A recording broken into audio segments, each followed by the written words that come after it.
stretch forth our hands unto God, and princes shall come out of thee. Guide I,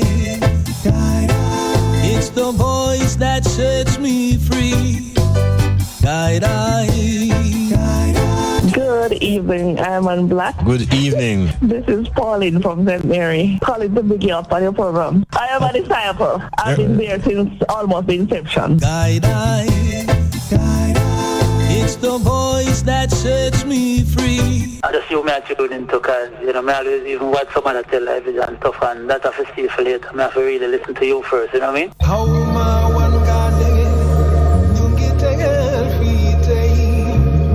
one machikumbachna Afrika dafa bachna kidafanya kidafarafet one machiki bunjul kidafa bunjul one yandeke sawai kidafa bunjul one machiki bunjul kidafa bunjul dafnen rafet yom wentamenda ingama dafnen rafet yom wentamenda ingara dafnen rafet yom wentamenda ingara. Did you know that's a richer Africa? Did you know that's a richer Africa? Did you know? Said the whole world love it. Did you know? Said the whole world love it. Be proud of your culture. Be proud of that what you got. Be proud.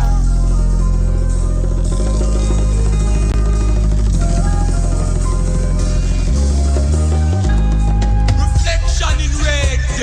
Trade.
METAMORPHOSIS.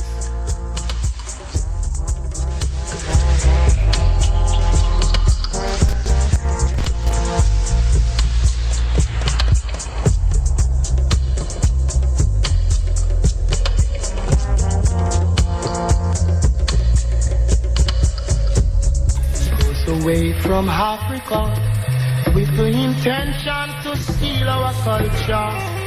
The good Father passed by and said, humble yourself, my children. Humble yourself, my little ones. Humble yourself. Oh, my brother,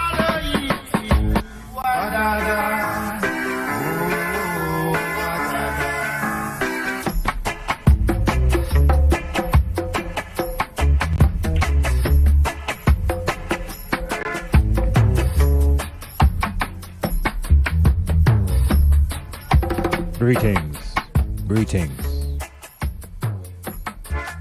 greetings in the name of the Blessed Trinity, the Father, the Mother, and the Holy Child. Greetings in the name of the most ancient Black Trinity, Osar, Oset, Heru.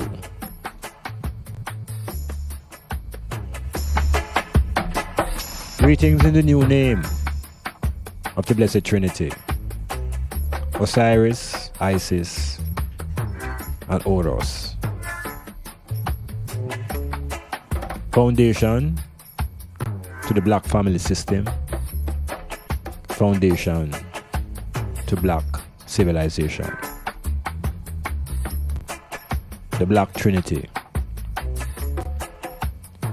Seek ye first the kingdom of Black consciousness, and all things will be added unto the eye. Metamorphosis.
Eli, give thanks for life and for good health.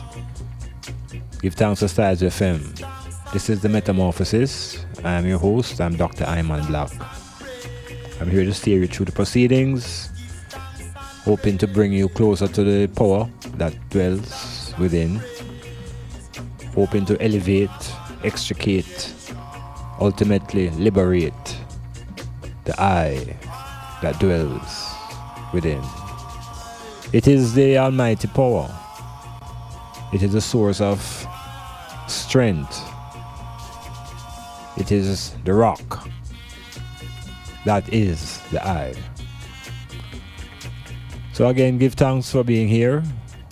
I'm glad for the listeners who have tuned in to Styles FM another Monday as the rhythm becomes more familiar and all is well in the movements. Healing up all the bus drivers, especially those who are to drive through the river in St. Thomas to get into Portland. They're sailing through some mighty waters between Golden Grove and Hector's River. Enough water. So we're healing all the drivers and the doctors who have the courage to take their vehicles through that ocean. Serious thing happening in the island. Water.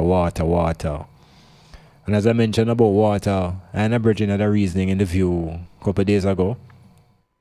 And I left out to conclude that the most important resource that the world is struggling over is not oil, but water. We have to be very careful now how we harvest and manage water in a place like Jamaica, because they will, outer forces will come here and take away the land from us, and with the land goes the water. So we can watch it and begin to become more conscious of that precious thing called H2O. It is more vital now than oil. And Jamaica is blessed with water underground. And we need to spend more time thinking about how to harvest and probably start exporting water, even within our own island. So the rains come and destroy, but we can also use that same rain to preserve and to upgrade our income and our quality of life. Every parish in Jamaica should have a dam. And places like St. Elizabeth that are usually dry should be importing water from places like Portland and St. Mary. But those who are in the position of governance, it is obvious that they don't consider the land to be the land of the people. They think the land really belongs to the crown. And this is why they handle the land and give it away in those sort of irresponsible way. As much as the people cry out for the land, those who are in governance don't connect the people to the land. And apparently they don't have much emotional connection to the land anyway. In their minds, the land belongs to the crown. And so they can sell crown land without even consulting the people. So it's an awareness that is needed amongst the people that the land should belong to the natives, to the residents, not to those who are elected. So the metamorphosis is here, and we continue to explore issues. And as you become more familiar with the program, for our Monday listeners, we have segments where we deal with specific issues, and we continue on the trend of looking at things like money and rich and poor. What is it to be rich? What is it? Is it the lack of money, or is it the love of money that is the problems in our society? We continue to explore identity within the section called I, Word, Sound and Power. And tonight we want to look into the concept of the Negro, because the Asians have their land in Asia, and the Chinaman has his land in China. The Europeans have his land in Europe. We want to know, where is the land of the Negro? Is there such a place called Negro land? And if it is not a reality, then what is the concept of this Negro all about? Then, of course, we're looking into our own story. I'm going to do a little feature tonight on a particular character in Black man history that we don't seem to be very familiar with. We constantly use the term Babylon in a derogatory way, but I want to look into the history and the story that surrounds the king of Babylon. And this is not the king that we hear from the Bible. This king is called Hammurabi, Hammurabi, and examine some of the codes and the laws that Hammurabi set down long before Moses was born, long before Moses came up with his set of laws. We're going to look at Hammurabi. Then, things are happening locally and internationally. So now we reflect on those things. We reflect on the world of sports. And then there's constant debate continuing about gender and the relations between male and female. Metamorphosis will look into systems of family, the nuclear family system versus the extended family. And what is polygamy? What is polygyny? What is polyandry? And how does the African become a criminal by being accused of being a bigamist? And then we're going to look, of course, to the lens of Rastafari and economics. And why is it that Rastafari has been caught up behind the smoke and have not seen the vision of the hemp and the real economic development and liberation through hemp? So that is basically a framework of what the metamorphosis will deal with in this situation. So you hail all your brethren and call your friends, let them come and have a seat. And the number here is 453-1444. Later on in the program, open the lines at around 11 o'clock. Take a few calls and hear what you're thinking. And of course, we hail those who are on the island, and we hail those who are connected by the social network. We hail all the Facebook people and these people who are on the internet and the various devices that allow them to tap into Size FM and to listen to the metamorphosis. So grab your paper and your pen and your map and your Bible and your cushion pen and get the fire burning, because the metamorphosis is here.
Yes, heal up.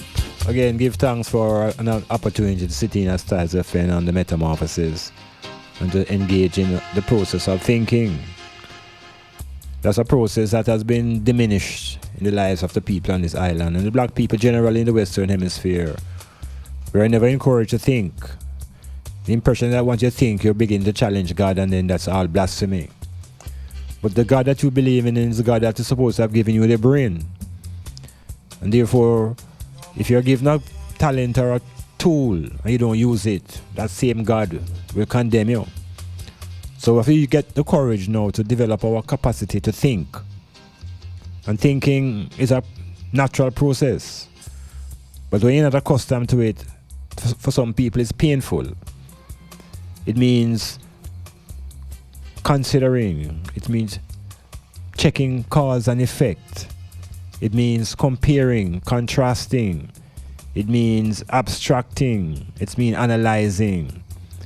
It means all the things that are required for a person to be a full individual, to reclaim the status of being free.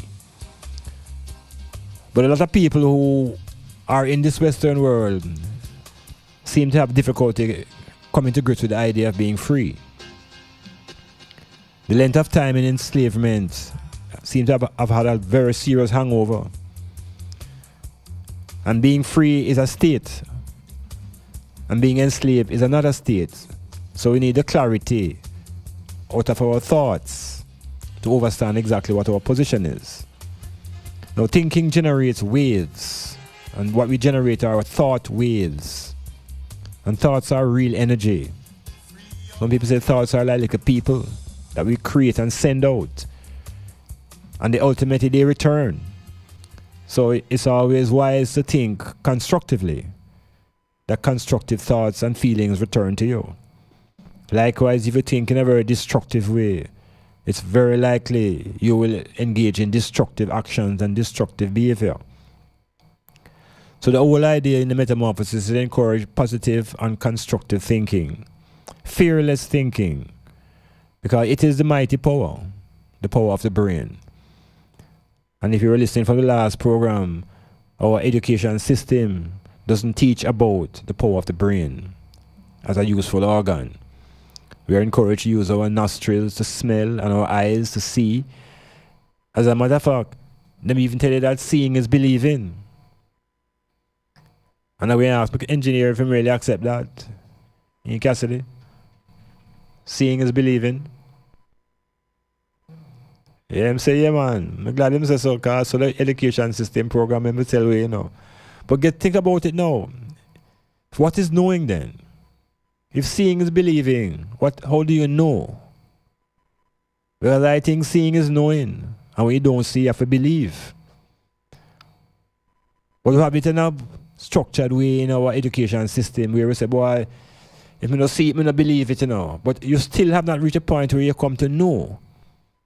So seeing is knowing. Seeing can't be believing. Because if I see it, I know it. It's when I don't see it now, I have to begin to believe. Because once there's a belief, there's a doubt. If I see something, I don't have any doubt. So if we begin to adjust ourselves to these cliches that deny us the power to think and to come to know. So seeing is knowing. So we have these senses, sight and sound and smell and touch and taste. And the system tries to keep us relegated to that level, which is no different from the animals.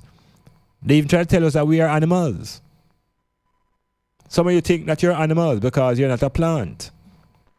Again, the system teaches you that we are two kinds of life forms, animals and plants. They don't tell you about the third type of life form. There is a third type of life form that is neither animal nor plant. We call that life form man. Capital M-A-N. And that man is a divine being.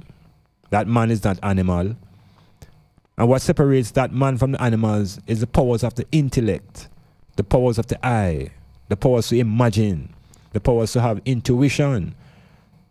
So the African man, the black man, must realize himself early, that he has powers that generated from his brain.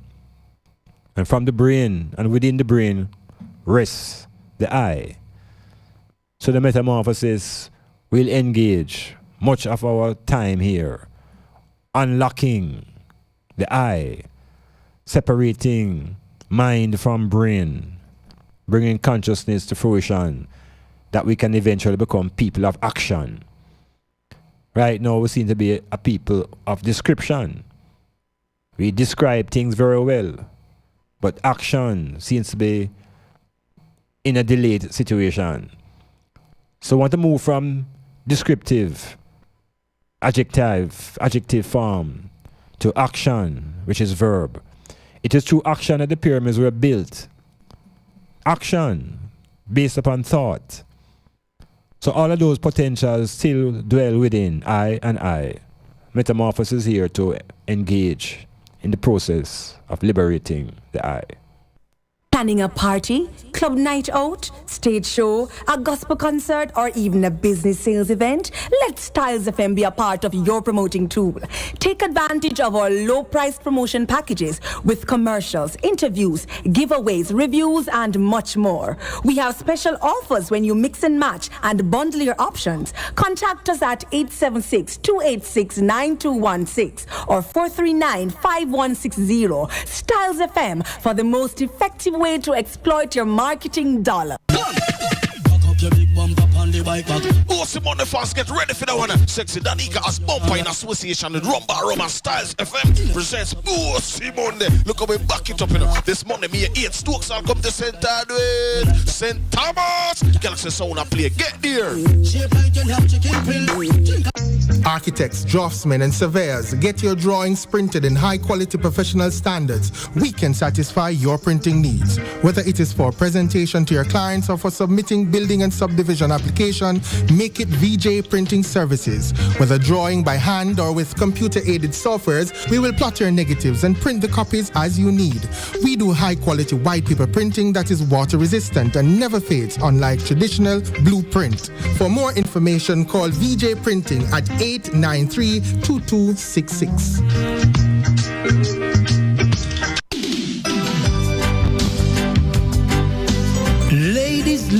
Ladies, something is on for you on a Tuesday night. Music. No more loneliness. Now you have Prestige, your ultimate companion. Experience this musical charm with charismatic passion. So innovative and more interactive. From 9 to 12 midnight. On Styles FM. Music with Prestige. Don't miss it.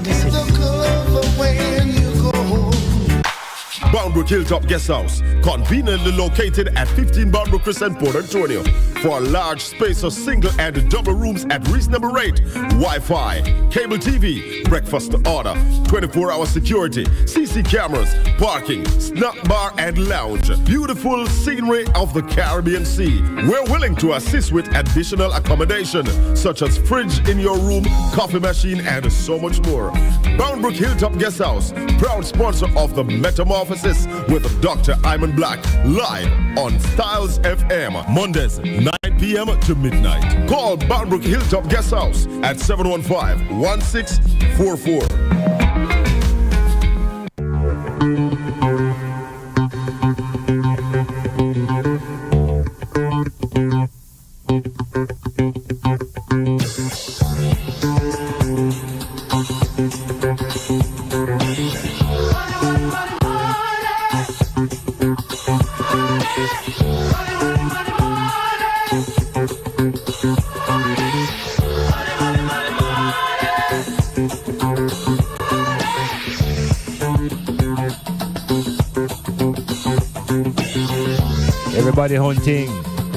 Everybody hunting money.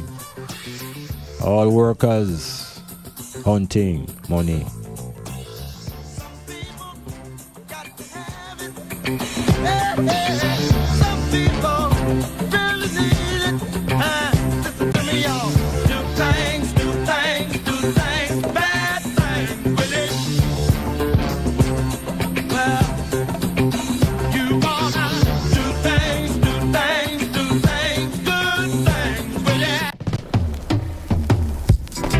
So we're into the section called basic needs.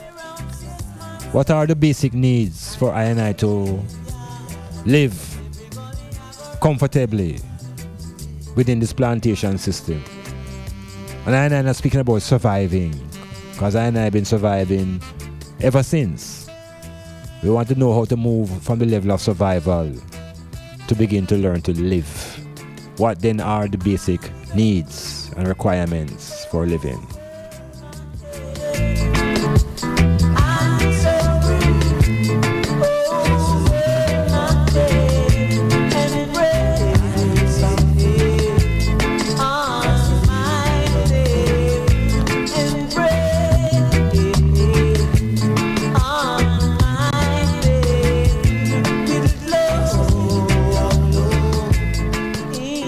Yes, this section now is a continuation from the first time we started to speak on a Monday. We're in this section, these are the basic needs. And before we even get to the essence of the program, this section, just think about what are your basic needs for survival first, before we talk about living. And the basic needs for survival, the first basic need is air. We need oxygen, and without oxygen, there is basically no life. And that applies to the animal kingdom as much as it applies to the kingdom of man and people.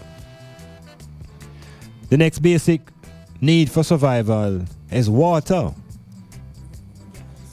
So again, water now becomes a critical resource for survival. And in a country like Jamaica, that was once known as the land of wood and water, we're experiencing too many droughts, effects of drought, and lack of water in our pipes. Much water being wasted, much things are just running away, and there's a lack of consciousness around the precious commodity called water. The Commission tells us that water is life, but how the water is dealt with in the society shows that they don't value life, because water should be stored in every parish. Every parish should have its own dam. By now, if those who are put in the head of the society would be conscious enough of the needs of the people. So besides the air and the water now, there is also a need for the environment to remain at a certain standard. The environment. In other words, now the environment has a mentality. That's what we say about environmental conditions. So mental is not just within the individual, mental is also within the environs. And environs can help you to get certain feelings and to inspire certain thoughts. When the environment is unclean and negative, it inspires negative thoughts. It inspires bad feelings. When the environment is clean, when the environment is up full, then the individual also takes on that mentality. So there's a link between the environmental and the personal mental. So once we understand those aspects of survival, air, water, and the environment, sunshine, it becomes more individual now and more specific. What are the basic needs for I and I on this plantation? And before we even talk about basic needs, we have to be able to make a separation now between needs and wants. Yeah, because they're not the same. Your needs are exactly what they say. What you need, what you can't do without. And what wants suggests is that you don't need it, but you want it. I mean, you wish to have it, but it's not a really need. So we have to make those clarifications in our own thinking, that we don't confuse ourselves now when we begin to talk about money. And what is it that money must do as a purpose and a function. So, basic needs. Basic needs. Education tells us food, clothes, and shelter. Black consciousness tells us that shelter is first. So the Europeans tell us that we must eat, make sure that we have food And that the scripture tells us that man cannot live by bread alone. And we think that man cannot live without bread. So we have to make the clarity in our thought process. So once we can make those thoughts clear, then it gives a better grip ultimately on what the thing we want to talk about, which is the money. So we have to set the priorities now as to what are the needs in terms of physical needs. Because we have physical needs and we have emotional needs. Physical needs, of course, the first physical need I'm suggesting is shelter. Because if you think that food is the first need, a man with a hungry belly, a man with a belly who's full of food with nowhere to rest his head, he will go insane very quickly. Because you have to deal with the elements and the weather, and you have to have a place to rest. So once your belly full and there's no place to rest, shortly you're going to become a madman. You're going to become an insane being. And you're out exposed to the elements, exposed to health conditions. So I could think it out clearly and realize that as much as people talk about them belly, I know them love food, and them can't do without food, and everything's a food, all monitoring food now, and everything is a food. We could stop the process a little bit and reflect on what is really critical now to removing some of the chains of enslavement. The first basic physical need I'm suggesting is shelter. And once you have shelter, which is a place to rest your head, then your brain can function in a higher level. Because the brain will want to get working now, not the belly, it's the brain. And the brain will not function if the environment is disturbed or if you have no place to rest. So the emphasis must be on shelter, and the emphasis must ultimately be on land. In Jamaica now we have a problem with land because the land is primarily owned by the crown and the church. And the African population is left to be tenants and now being called squatters. So an awareness is needed that we begin to channel our resources now to securing land. We have issues today where the land now is being given away to the Chinese. Land that is considered prime land, given away. Because those who are giving it away have no emotional attachment to the land. They're not a part of Jamaica land. 95% of them have visas and cards so that they can go and live in America. They are literally 1 foot here and 1 foot there. So they have no allegiance and commitment to this land called Jamaica. We have examples of greater allegiance by the sportsmen who go and sacrifice their bodies and their times for the country. And we have leadership who will sell out the lands for dollars and no cents. So the population, the black population, the majority population, the many need an awakening of black consciousness. So that within that consciousness you begin to make the proper decisions in your thoughts. So we're talking about physical needs, and shelter and land come together. And we have to tell our children these things. We have to encourage them from their young how to get involved in owning land, not owning a job. How to own land, how to cooperate and put resources together to become landowners. So once that mentality begins to shift, then we're going to see a whole change in the psychology of our people. So once we recognize the reverse order that they give us, we can reverse the curse. We begin to put shelter up front. Then we deal with food and clothing. But there is a deception beyond that. Because to acquire those things on the plantation requires pieces of paper. And these pieces of paper now, we call them money. Now, once we're conscious of the money now, it becomes a different ball game. Because we have various institutions giving us advice about money. The church becomes a very important institution in passing on information to the public as to what are moral values, what are virtues. And somewhere in the message, we get this information from the church that money is almost the root of evil. Now, I experienced evil in the plantation, and I experienced evil coming through the Middle Passage, and I experienced evil at the hands of European colonizers. And is it that they're trying to equate money to those type of abuse? Yet, in the real terms, to secure the basic physical needs like shelter and food and medicine and education, these things demand money. So there's a conflict in the message. We were told to hate money because it is evil, but the society demands money to achieve a basic standard of living. How do we overcome this conflict?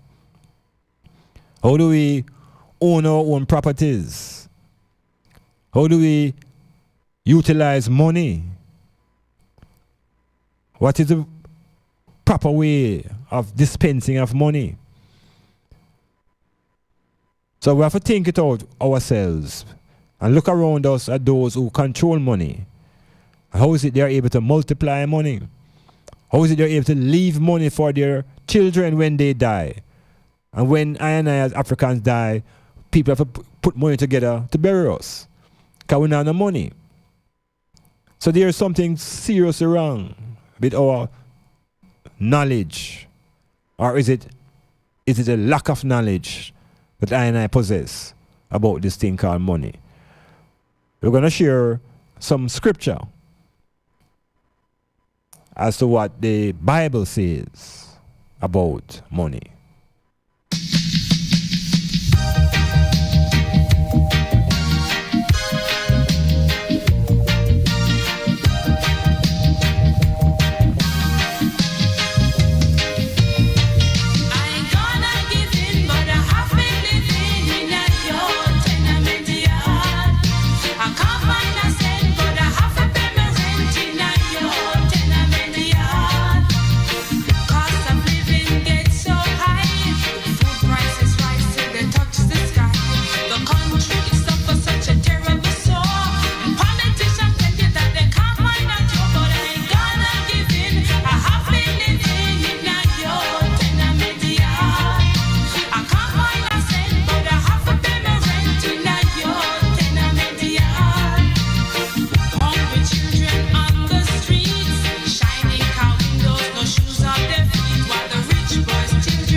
The first basic need is shelter, and you don't own the land.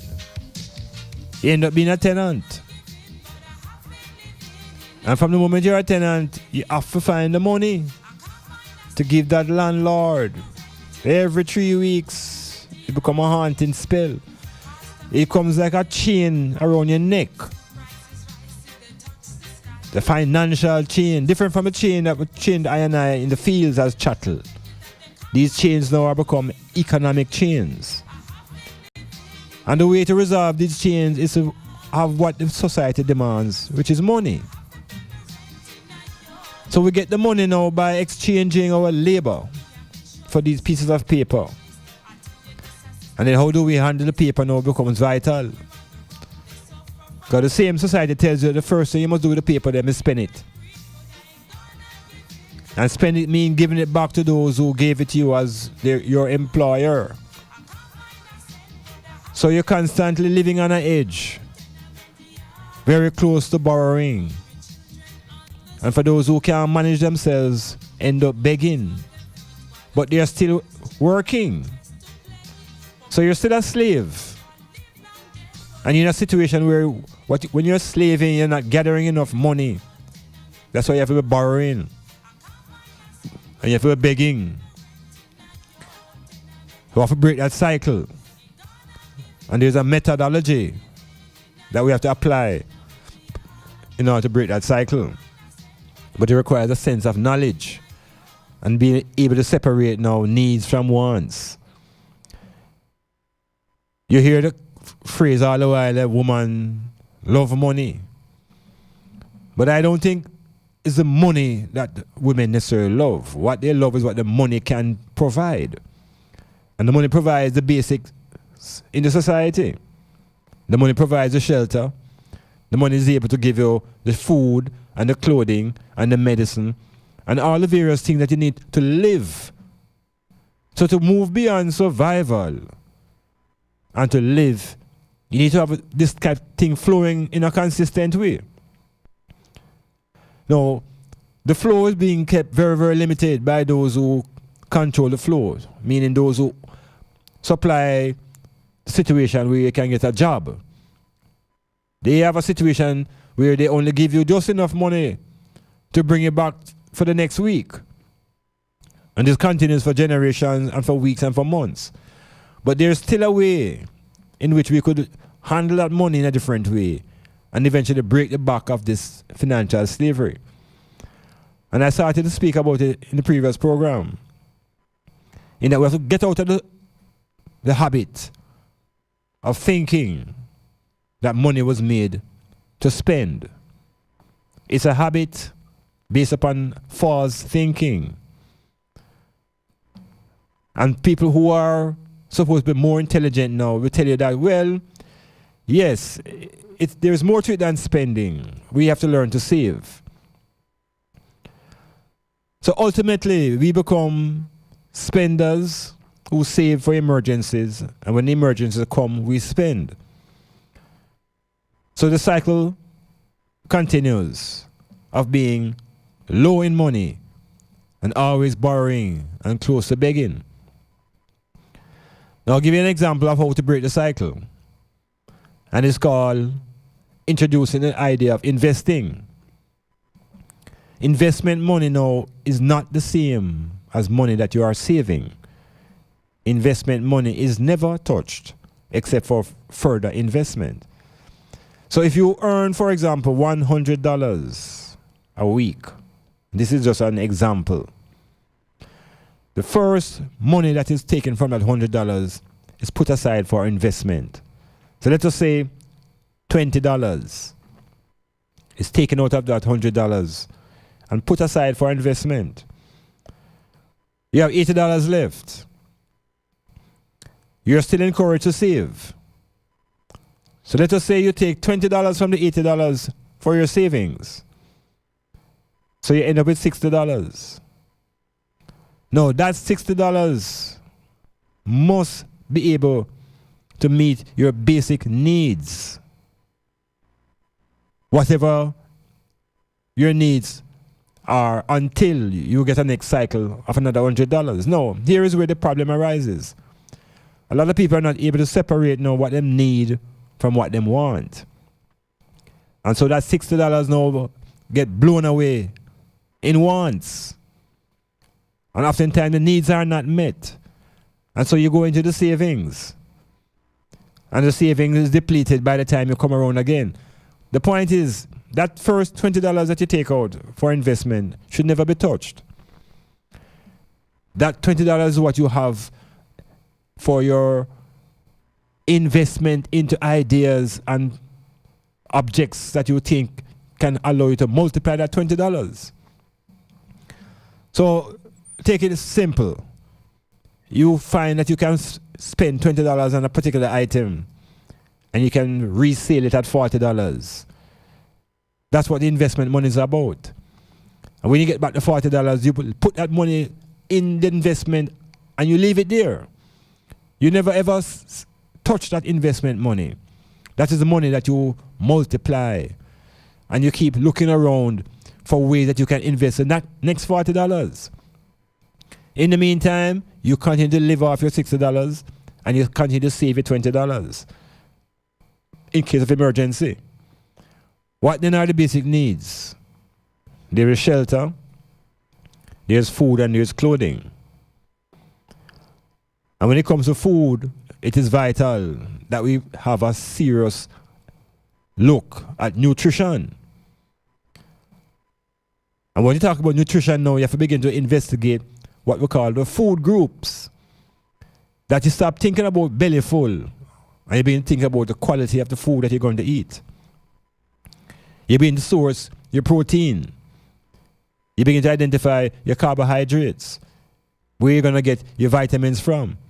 And you become more selective in how you gather food, so that everything make for yam is really food. So it's about consciousness. It's about tailoring yourself with knowledge that certain things no longer edible because it doesn't really provide nutrition and really take away your money.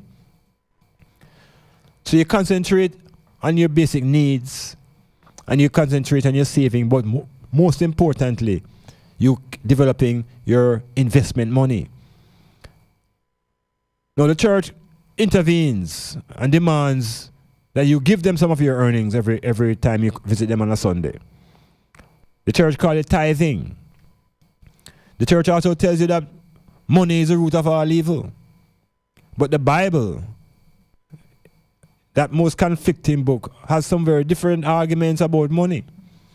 And I want to share with you now an important quotation out of the Bible coming out of the book of Ecclesiastes.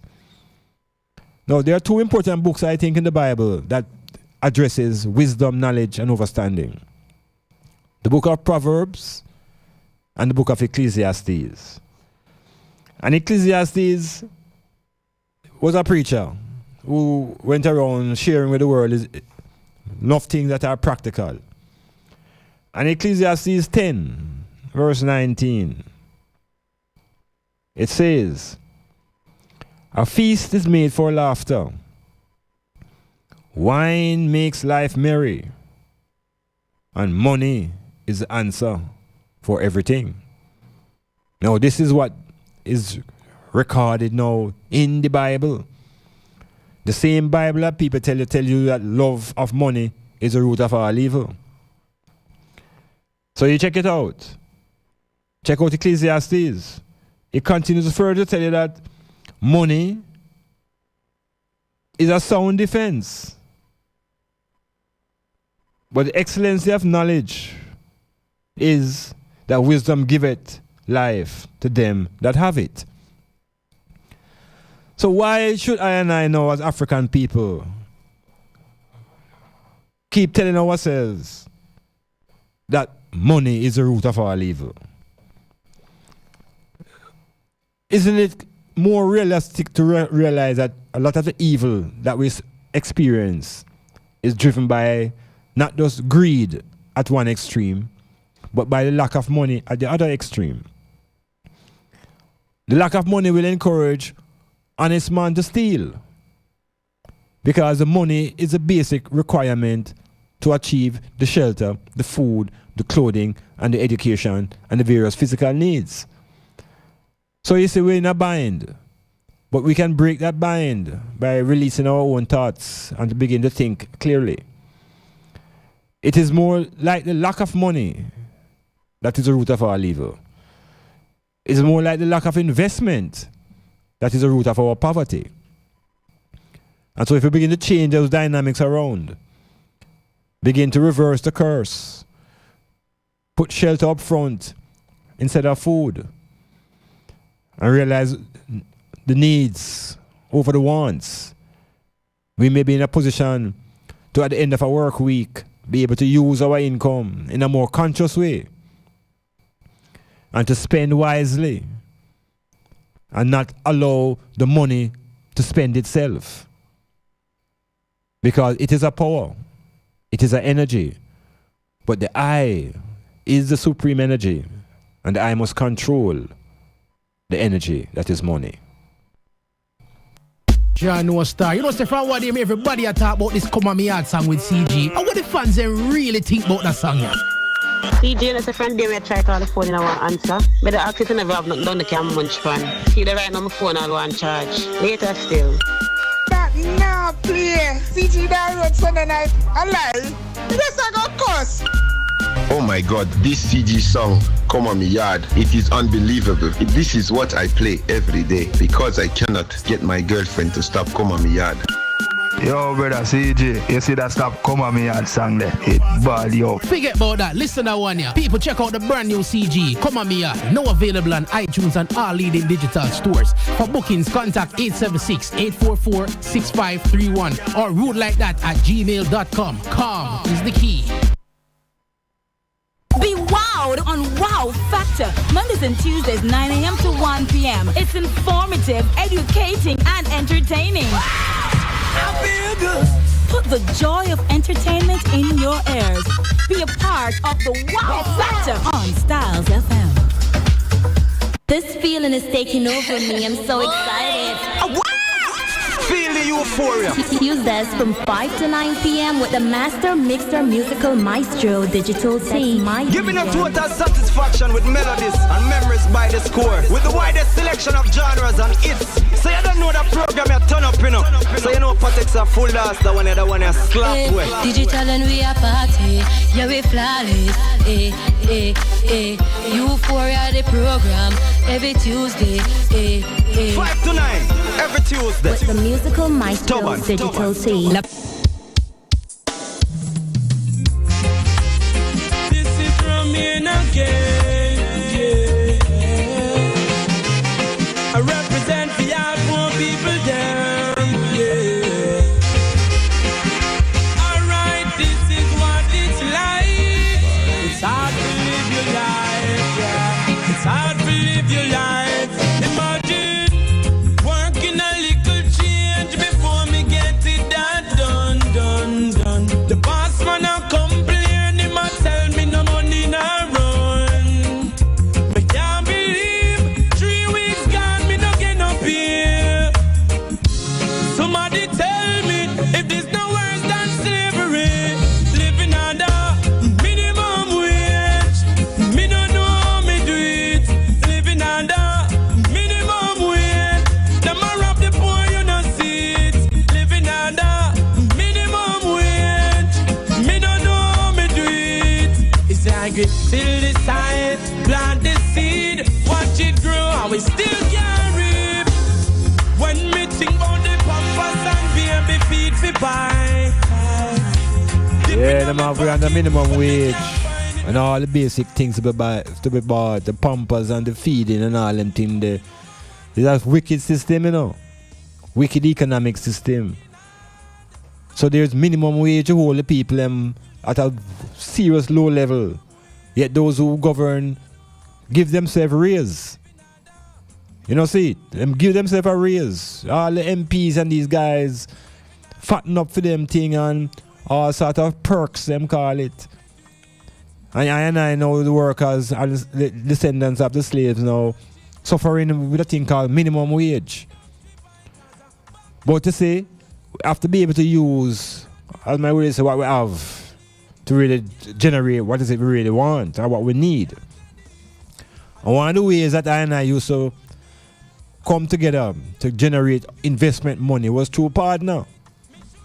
Yeah, man, the ancient people, we had to find a way to generate that lump sum of money to make that investment.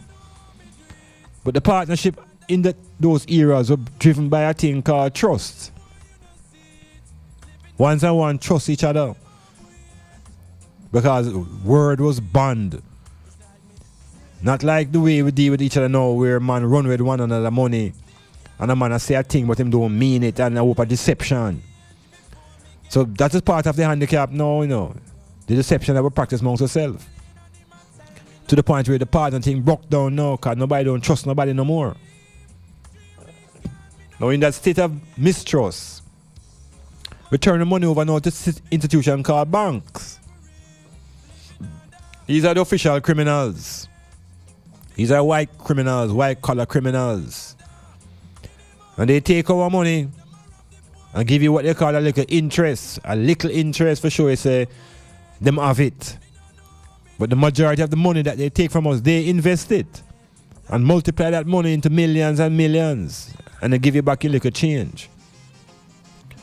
So we have to begin to return to the traditional African way, where there is trust in word and there's confidence in self, and the chicanery and the deception and the bandoogle they have to take aside to allow ones and ones to put their funds together, because the same banks rob you. Banks them run away with your money. There was a great collapse in the 70s where people money disappear. People put their money in the pyramid schemes and them disappear. And we don't understand how to recognize that we must have the self-discipline to have your money and don't make the money spend you. The money is not supposed to spend itself. So why is it we have to carry the money to a building for them to keep the money? Why would we have the discipline to keep our own money? That's what is lacking also, you know, a level of self-confidence and the capacity to have that discipline, that when that energy comes near us, we can put it aside because we're not ready to use it yet. We have not identified the exact need for that money. So right away, you know, you realize that in enough people's life is money control them. It's money control them life. And if you spend your time chasing money, you will never catch it. We have to organize systems that we can begin to attract money and then find proper ways of saving it amongst ourselves and then to invest. So it's a process that our parents have not taught us, that the church confuses us and the school don't tell anything about it. So again, one aspect of the Bible tell you about the love of money. But the greatest problem is that the love of money is for the people who are greedy. It's the greedy people causing the world to have so many people that are needy. Because there's enough food and water and things to go around to serve the entire earth. But we have greedy people. And these greedy people don't know what sufficient is. They always want more and more. As African people now, we have to reach a level in ourselves where we understand that to develop money, we have to come together as groups and develop a trust that we once had, that we can put money together to create that lump sum that one can make an investment with. So these are the practices that we need to return to, the type of knowledge that we need to regain. That the bank is just there to take our money, literally take it away. Because we have lost the faith in our own selves. We must keep our money amongst ourselves. Circulate our money amongst ourselves.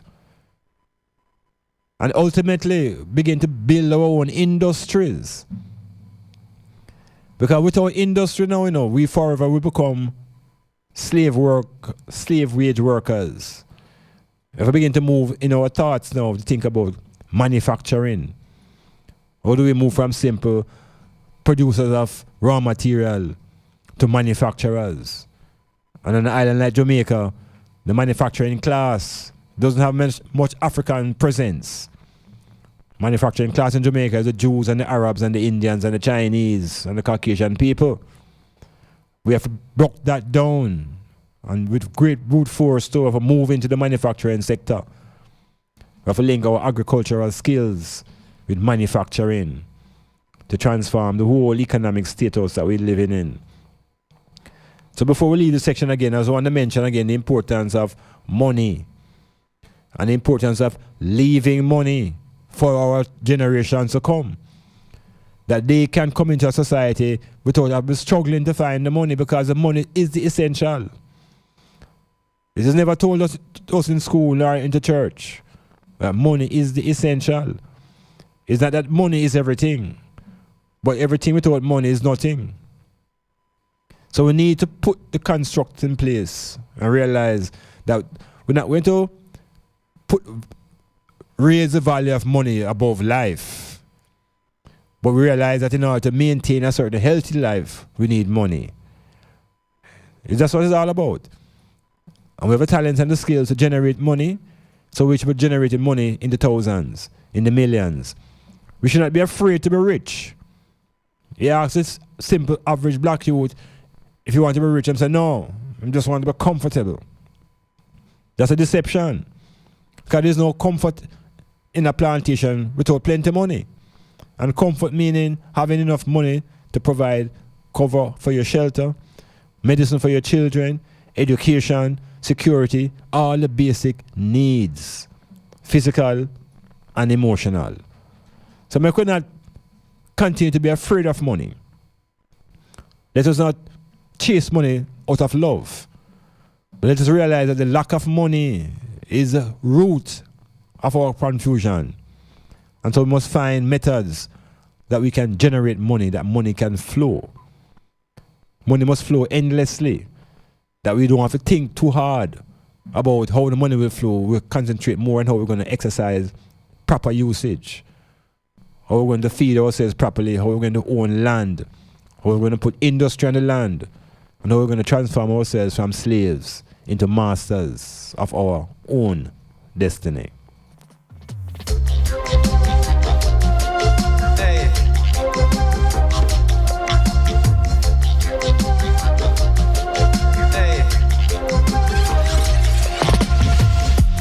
Now watch no face, beg no more pardon. Enough drugs, money they a cherry garden.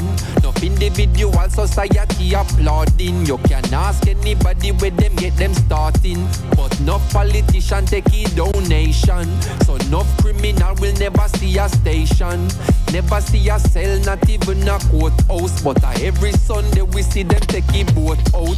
North Coast Resort and car dealership. The construction company, them just don't legit. Usually wash the money, turn it round and hide it. When the kickback them come in, the government delighted. So police cancel operation, cause no real bad man a go station. Now if you check the situation, a blood money running nation. Come take a look in a Jamaica. Injustice in the place now. If what you see no really face you, then you are the problem what we face though. Was about to buy a next 60 now. Maybe then I never have to be a prisoner. Maybe then I coulda not turn in my firearm. Police couldn't come remand, come in like me run an army. Was about to be a politician too. Maybe then I coulda make any decision. Look, maybe then I make 100 million disappear. Then me act like me no care what you bought me back in there. Because this sad reality. In a Jamaica say your status or your salary. Man the road a carry one whole heap of felony. But them have a family a boost up the economy. So police cancel operation, cause no real bad man a go station. Now if you check the situation, a blood money running nation. Come take a look in a Jamaica. Injustice in the place now. If what you see no really face you, then you are the it's out of many but a one set of people feeling it. How that real society you agree to this. Things are revealed, the garbage the machine spit. No smoke screen or river and no conceal it. Now the system failing, the gap a get wider. A matter of time before a total divide ya. You cross the line, man, draw quick to remind you. If you build it on crime, then crime will have to find you. And that's how it's been always. That not frustrate you like it do to me. How much dead baby they over Jubilee? How much used the 10 when them running at Tivoli? Now them 16 hard fry head fricassee. So police cancel operation. Yeah, Metamorphosis.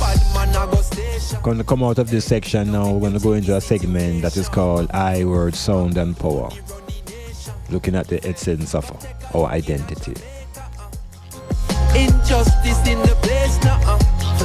If what you see no really face you, then you are the problem what we face to.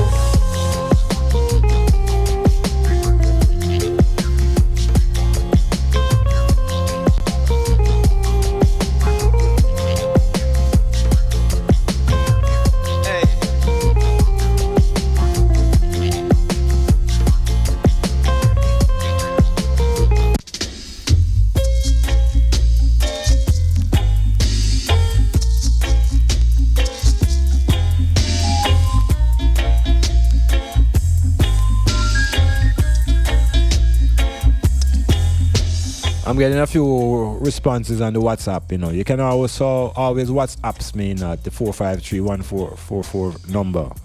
Or you can send a text at the same number. So I'm hearing that I'm saying good night, Dr. Black. I've been telling my friends and family exactly what you're saying. The government speaks of development, but does not improve the water supply since I born. Can't have development without water. So true. I see no name, but the point has been made. We need to have water. Water is life. And for a land that has the name of a land of wood and water, we're not doing what we should be doing with water. Oh, so long, yeah. We've been down in captivity much too long. So Gavin, so them boy will come rob away if you keep it at our house. And you know, I don't necessarily think that is true, you know. Because if you manage your things without flaunting and flirting, man, now come here, come dig up your house and the money, you know. Because sometimes people have money and they try to use the money to reflect their status. And then flirt on people and flaunt it on people and expose themselves to those who are just crooked. So I still think, say, yeah man, we can keep the money we had, man. Yeah, we can keep the money we had. Fearlessly.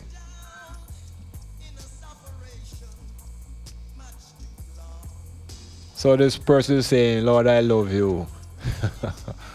Have a blessed night. Irie. And must heal up my good friend Patrick in Prospect. Alright. So that's what the WhatsApps is saying. And of course, good night to Grace. Or she saying she healing up Patrick in Prospect. Alright. Metamorphosis continues now into the segment that we call I Word, Sound and Power. This section here, we use tools given to us to explore ourselves, tools of psychology, tools of philosophy, anatomy and physiology, explore gender, race, identity.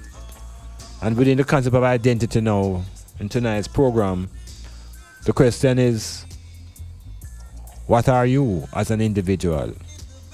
And I put it to you. I give you 3 choices.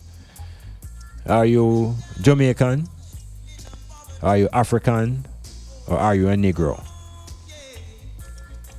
What are you when you identify yourself? Are you an African? Are you a Jamaican? Are you a Negro? So we can explore these identities now from different angles. Earlier I said that the people from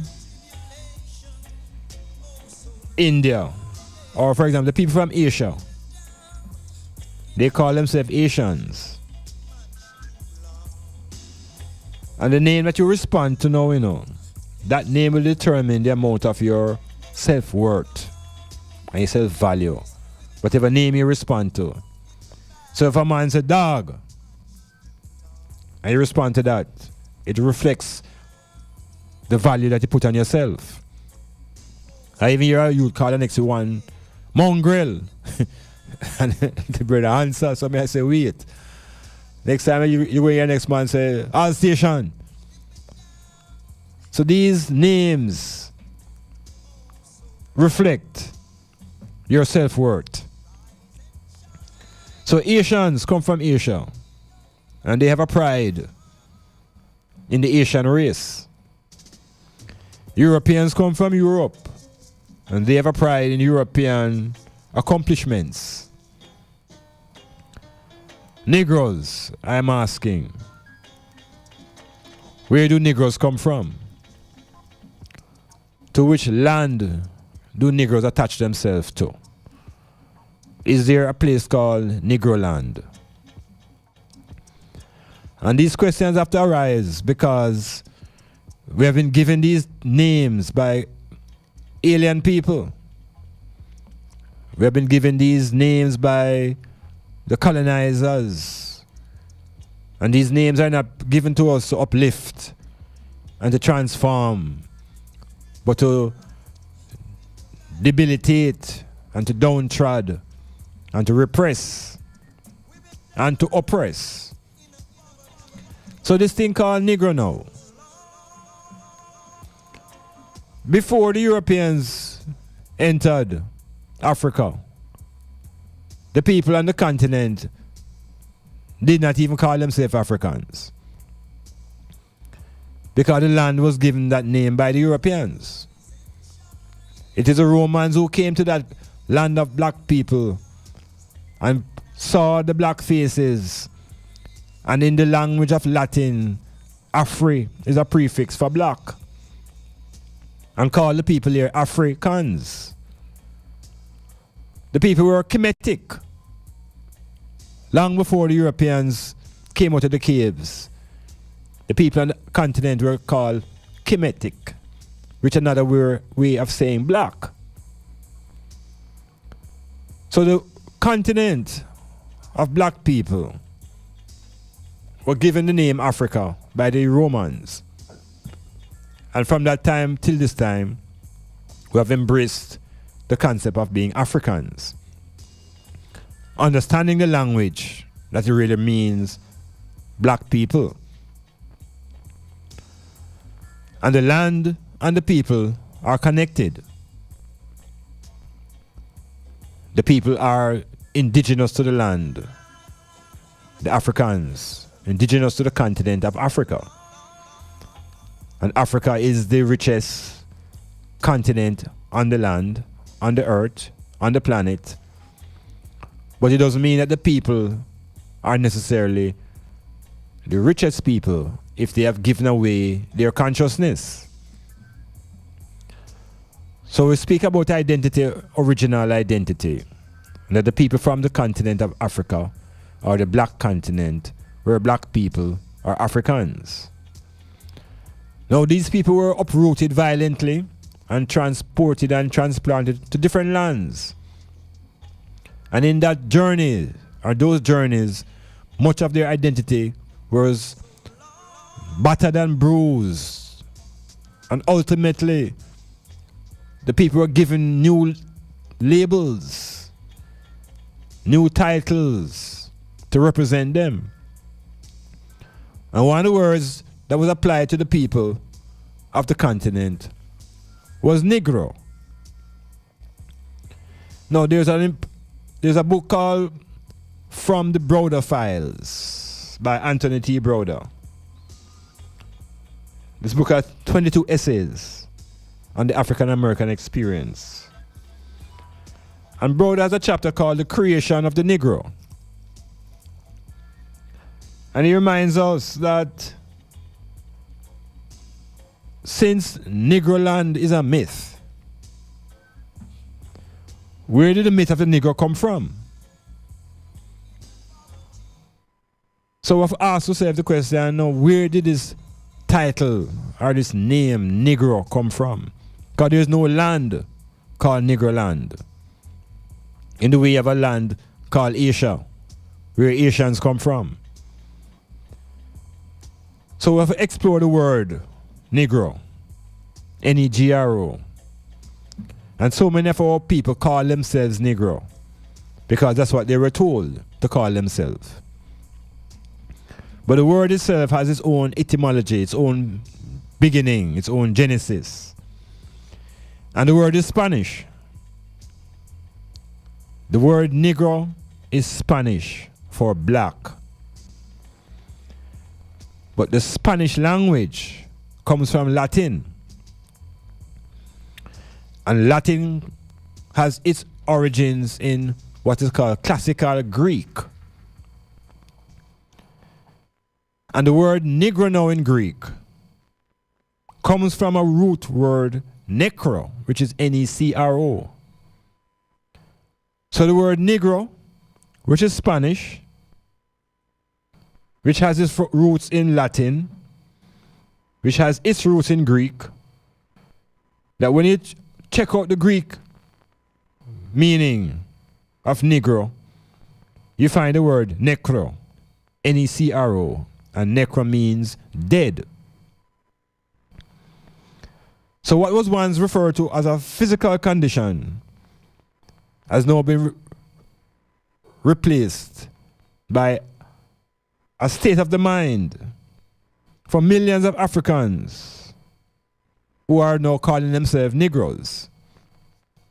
So once you call yourself a Negro, it means you call yourself a dead person, a dead mind. And once you are dead and living, you are a living dead. Another word for the living dead are zombies. So there is a vast amount of African people, millions of black people walking around as zombies, living dead, because they have classified themselves as Negroes. And Negro is just another way of calling yourself necro. Necro, you know, necrophilia, necromancy, all these terms refer to dead.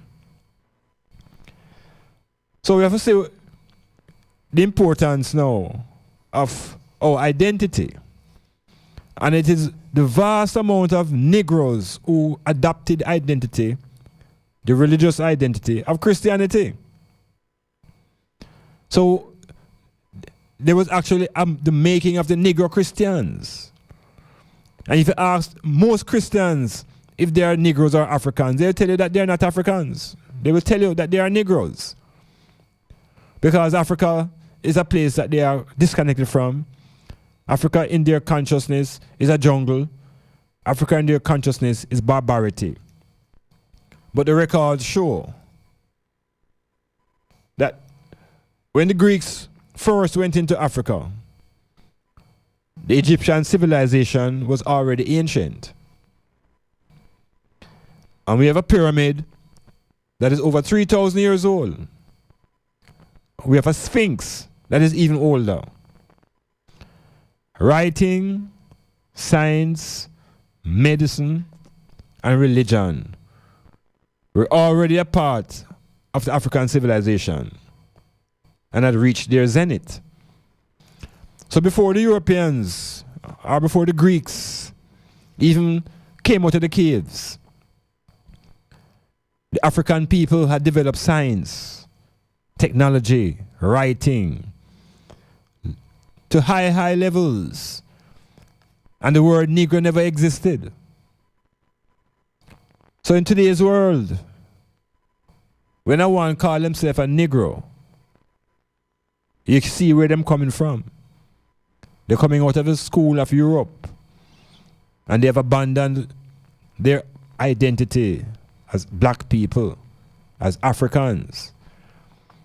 And then we have a situation now where on the islands of the Caribbean, where we were carried beyond our consciousness and brought into this space, we have people who are clinging on to these island identities. So on this particular island now, people say that they are Jamaicans. They are not Africans because they were born on Jamaica land. And we have highly intelligent people, educated people making these utterances because they lack the continuity and the heritage of Africa and African people. Their history begins in the slavery, when the history of Africa has been in the continuity long before we saw the first white man. So it's about connection. It's about knowing your heritage and understanding your culture. So people are born on the island and they are Jamaican by nationality. They're born in Trinidad. They are Trinidadians by nationality. But their racial identity takes them beyond the borders that they were born into their homeland. In the same thing we operates for the Chinaman and for the Asian. So whether the Chinaman is born in Jamaica or in Trinidad, he claims China as his homeland.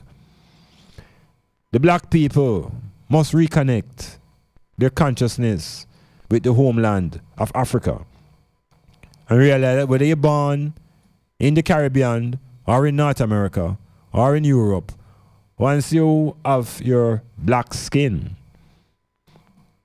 you are an African. And you must embrace your Africanicity, whether you're born in Iceland, or New Zealand, or in Guam. Wherever the African is born, that is where African consciousness is. And it's that consciousness must begin to claim its homeland, which is Africa. Let's get together. Come on, everybody. Come on, everybody. Hey, this is your girl Denise, straight out of New Jersey, representing for one of the hottest retro party for sure. It's called Fan Fusion, Episode 4, Mixed Intoxication, at Bayview Eco Resort and Spa on Saturday, July 8th, with music by Styles FM DJs, of course. It's guaranteed to be hot, so wear your tropical attire. Don't miss it. It's a place our kids will never know. Take me back to the old days when there's used to nights. People were rocking way back till morning light. Do you have or are you seeking a place to rent, seeking employment or have a job vacancy? Are you selling a car or having a garage sale? Then come see us. Let Styles do the advertising for you and you'll be on your way in no time. Contact us at 876-286-9216 or 439-5160. Advertising Style. Advertise with Styles. Boundbrook Hilltop Guest House, conveniently located at 15 Boundbrook Crescent, Port Antonio. For a large space of single and double rooms at reasonable rate, Wi-Fi, cable TV, breakfast to order, 24-hour security, CC cameras, parking, snack bar and lounge. Beautiful scenery of the Caribbean Sea. We're willing to assist with additional accommodation, such as fridge in your room, coffee machine, and so much more. Boundbrook Hilltop Guest House, proud sponsor of the Metamorphosis with Dr. Iman Blak, live on Styles FM, Mondays, 9 p.m. to midnight. Call Boundbrook Hilltop Guest House at 715-1644.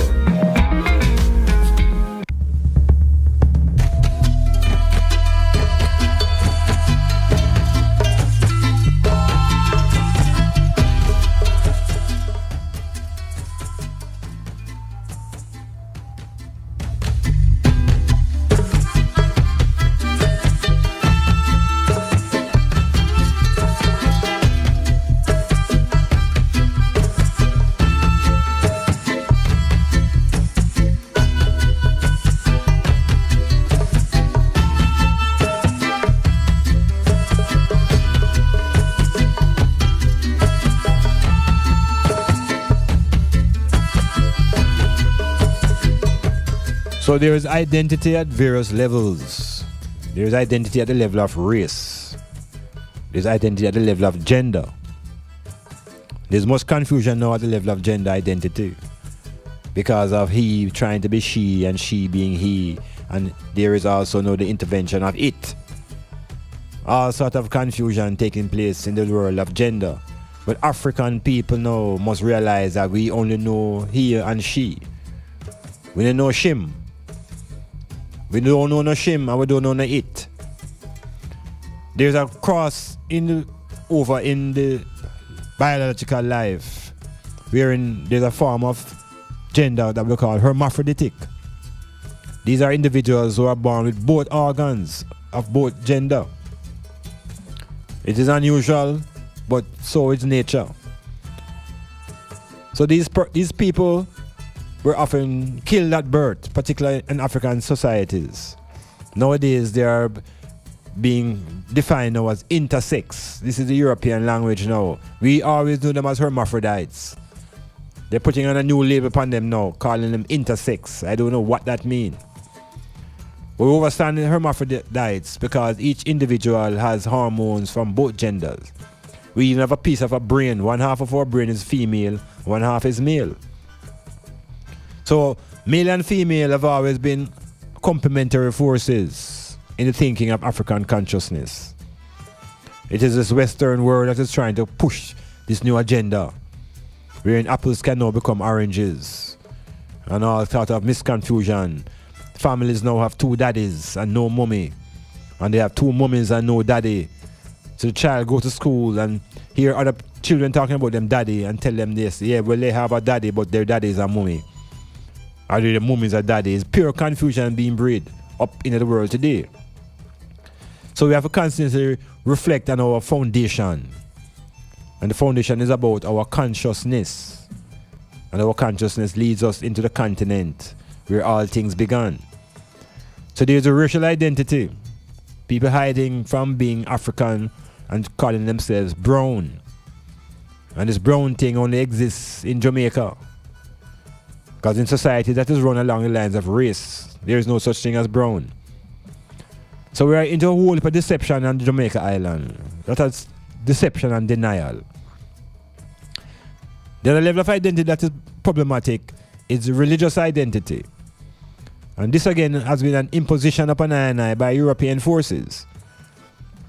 When the Europeans came into Africa, we had our religions, we had a myriad of religions, but primarily we could define ourselves as polytheistic people. Poly mean many, and theistic is about how we view our deities. And we always had the concept of several deities, several divinities. And these divinities always reflect the gender issue of male and female. So there's a continuity and a consciousness in the African's meditation when it comes to deities, gods and goddesses. There was never any condition where there's a god without a goddess. Likewise, there's nowhere where there's a female without a male. They complement each other. But from the enslavement process till now, all of that has been beaten out and we've been reduced to this one masculine god. So we have been beaten out of our polytheistic thinking and we have all been forced to become monotheistic. We have all been forced to form monogamous relations. Where one of the ancient, not even ancient, one of the Roman leaders made an anti-polygamy law and made monogamy the law that I had to follow. So we have these things that we have to clear up. And the religious identity that we have been given is either as being a Christian or being a Muslim. Those are the 2 choices that have been imposed on black people from the time we have met the Europeans, including the Arabs. And let us not forget that the Arabs invaded Africa before the Europeans. And they came with their slavery and their imposition of religion. And these Arabs who imposed Islam upon black people. And within Islam now we see oppression and suppression of the black woman and the castration of the black male. So none of these religions bring liberation to black people. They all bring you into captivity. So the world right now, particularly Africa, is divided between Christians and Muslims. And Islam and Christianity have always been at odds, yet they claim that there is one God. So we, the African people who have been polytheistic, have been forced to be monotheistic, which is believing in one God. But the same God have 2 tribes, one called Islam and one called Christian. And these tribes have been warring against each other from the time we were introduced to these 2 tribes. At the local level, in a place like Jamaica, it is a dominant Christian ethics and behavior that run the place. Not Christian in the way it was in its original state, but more biblical. Because we're more governed by Bible people than by Christian people. Because the Christianity, if you follow the tenets of Christianity, this should be the most peaceful island in the world, considering how we embrace Christianity and the amount of churches that are in Jamaica. What we're seeing is a complete reverse. We are now considered to be the murder capital. And violence is regular. Chop up and killing is a regular thing in Jamaica, yet we claim that we are a Christian country. So what is Christianity with all of this violence? So within the Christian ethics and the Christian talk. We understand charity and peace and all of these virtues. But in the life of the people who run this society by the Bible, we see violence, we see corruption in high places. So you make you wonder now, how do I and as African people benefit from being Christians? What is the benefit being a Christian? It must be tied up into the fear of going to hell.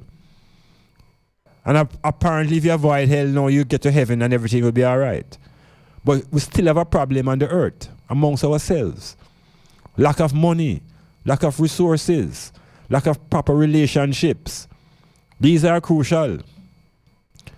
So we take on these religious identities that lead us to war. Each group seeing themselves as closer to God now, because it's a one male God concept now, everybody underneath. We've abandoned the female goddesses. We've abandoned the pantheon of gods and goddesses. And everybody fighting now to be under this one God. And so the Methodists and the Pentecost and the Baptists and the Church of God and the Seventh Day all claiming to be more righteous than the other.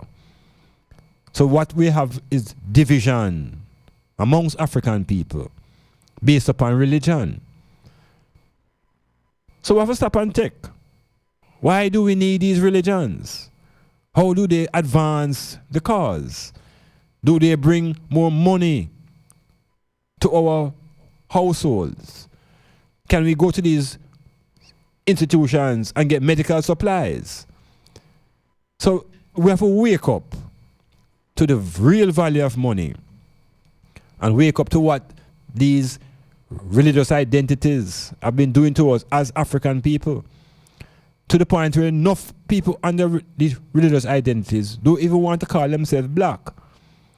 And they are unable to see the world through the lens of race because they are encouraged to think that their God is raceless and that we mustn't see people through the lens of race because in some way, somehow, it is a sin.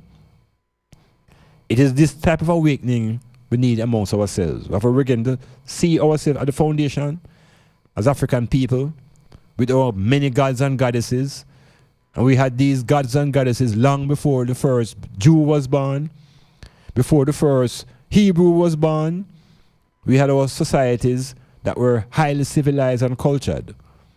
But from the time we take on to the one God of Moses and the denominations, we have been a tribal warlike group amongst ourselves. But I'm saying to the item, we can heal ourselves. Seek ye first the kingdom of black consciousness, and all things will be added unto the eye. From the west of America to the east of America, here's the hottest Java.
No, Rastaman always talk about word sound and power. That word sound is power. But there's another thing that is more critical in achieving power, and that is the acquisition of knowledge. Because knowledge is a form of power.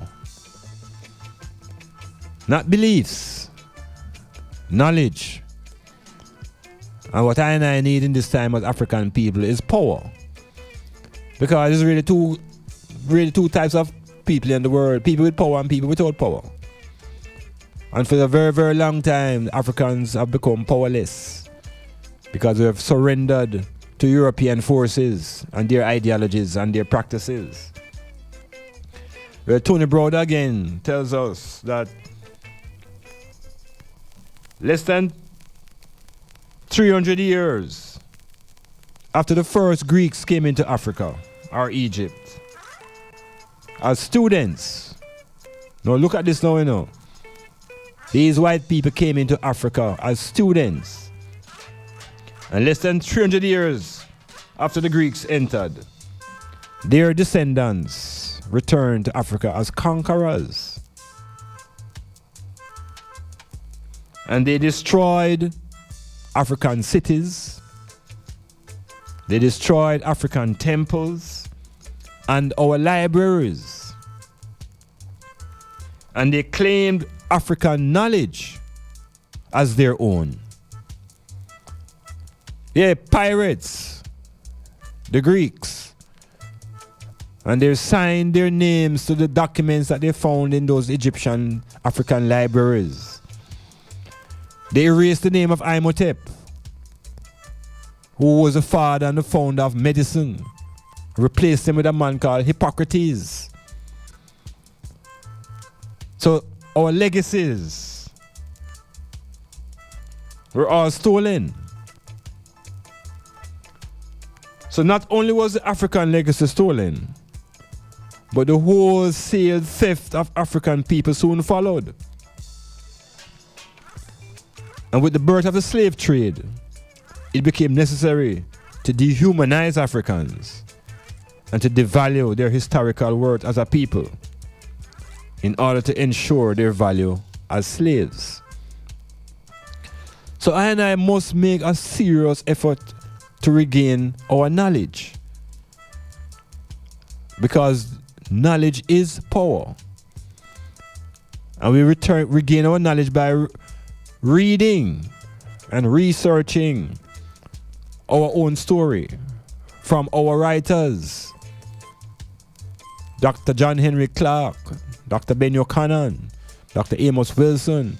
We have a whole host of black African intellectuals who have spent their lifetime representing our story, that we can get a proper perspective of I and I self.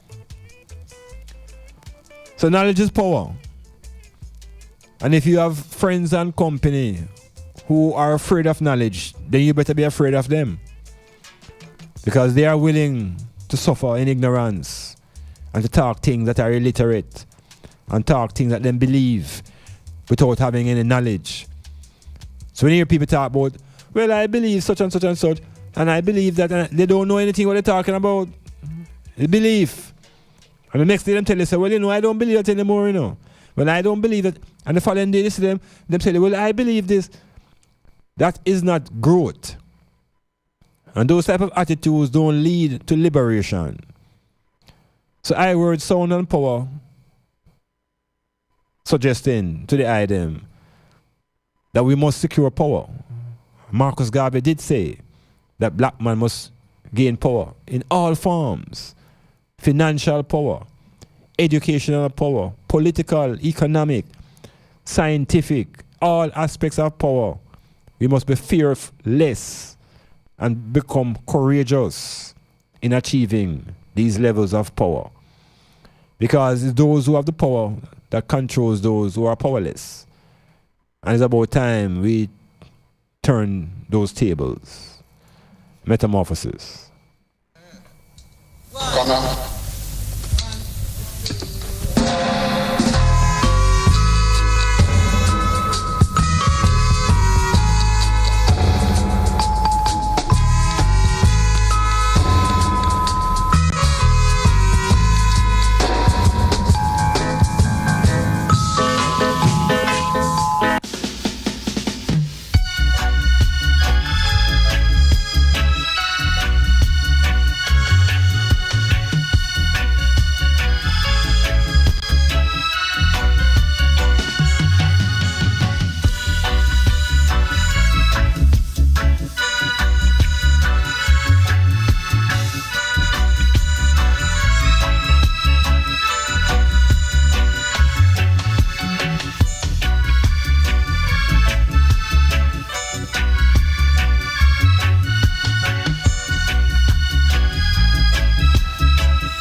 And I we're gonna come out of this section here, but let me just finalize this section by giving you a line from Anthony T. Browder and his marvelous little book called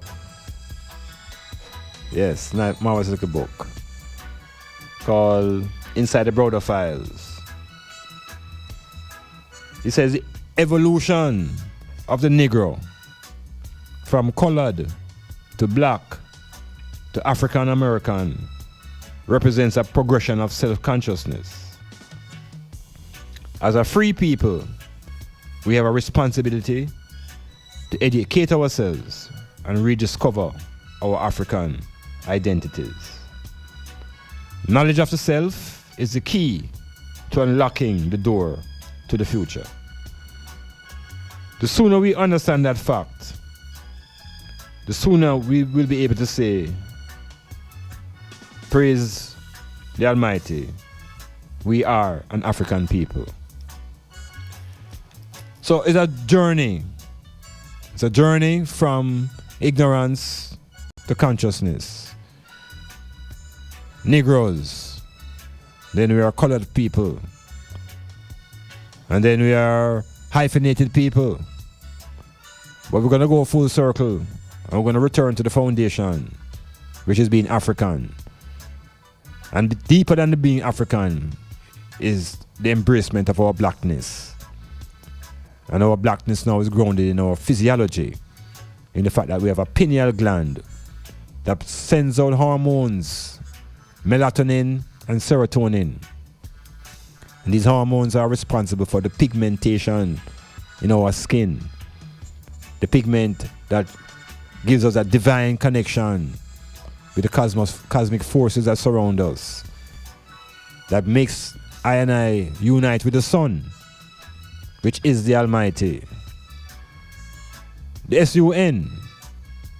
So the Almighty to the ancient Africans was the Son of God. The S-U-N of God. Not the mythical S-O-N. Metamorphosis. Going through.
Yeah, a few people texting me telling me that it's very strange to listen on a Monday, but give thanks that you find it. Yeah? Talifa, great.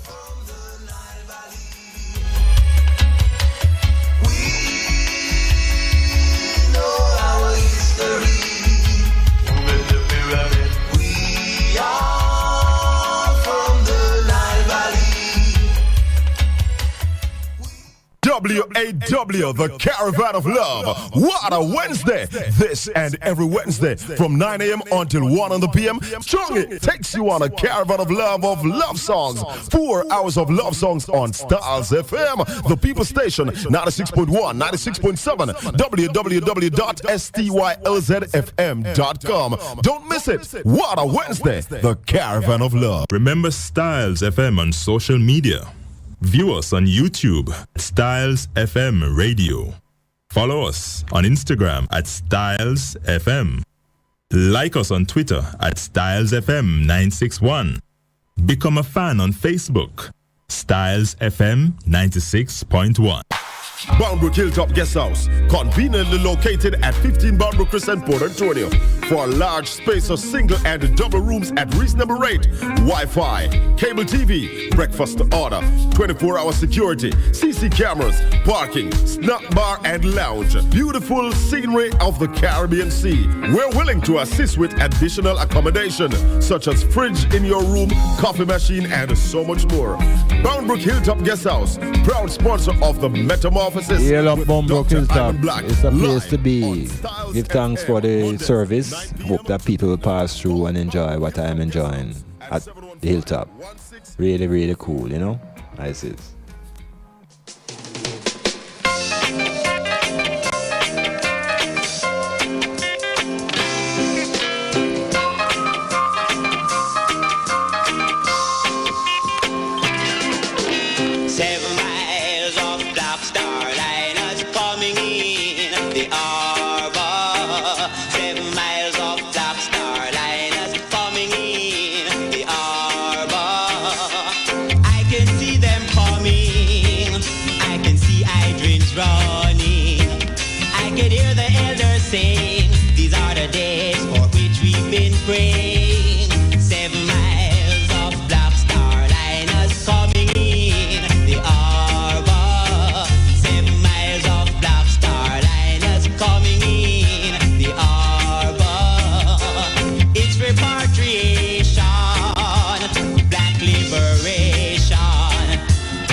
That is the sound of Fred Locks. Fred Locks is a man coming out of Harborview. No, Fred Locks from him as a youth. You used to call him Bully. Now this section of the program is called Alkibulan. Our story, the way it is. The way we have to speak about ourselves. Because those who capture and colonize us will never want us to feel as though we are greater than who we really would like to be. Those who capture and colonize us want us to always feel lesser than ourselves. But because of the documentation of our story and our ability now to read and comprehend, we're able to reconnect and reconstruct our identities and our own story. So this section always deals with what has gone a long time, what gone before we were captured. And I always make mention of ancient Egypt as a site for recovery. It is historical. Even up to today, they are still uncovering sarcophaguses and tombs of the ancients, ancient kings and queens. And the architecture and the magnificence of African people continues to baffle European brains. But I know myself, and it's just for the collective to become conscious of the collective self. Now, everything that is historical and great about black people is not just limited to the continent itself. And I want to just make mention of a place that I'm going to continue with this week and the next week, and about a character that I think we need to know. Now, in today's geographical arrangements, we have been told of a place called the Middle East. Now, that's a misnomer, because if there's a Middle East, it means that there's a top East and a bottom East. And there's no such thing. So the Middle East is a construction, a political label created by the Europeans. And where this area really is connected to Africa. This is a piece of Africa. It's just that there's a Mediterranean, there's a sea, a Red Sea, that sort of breaks the land mass in contact. And there's also the Mediterranean. But if you understand the geography of the earth, because again, geography is a very important subject to come to know, that you have a fairly good picture of what the globe looks like. Well, in that area that is called the Middle East, there are two lands that are in the modern day times. We call one Iraq and we call the other one Kuwait. Now we know them as Arab lands, and we know those places as the land of oil. The Americans went to war in defense of Kuwait, and the Americans went to war to defeat Iraq.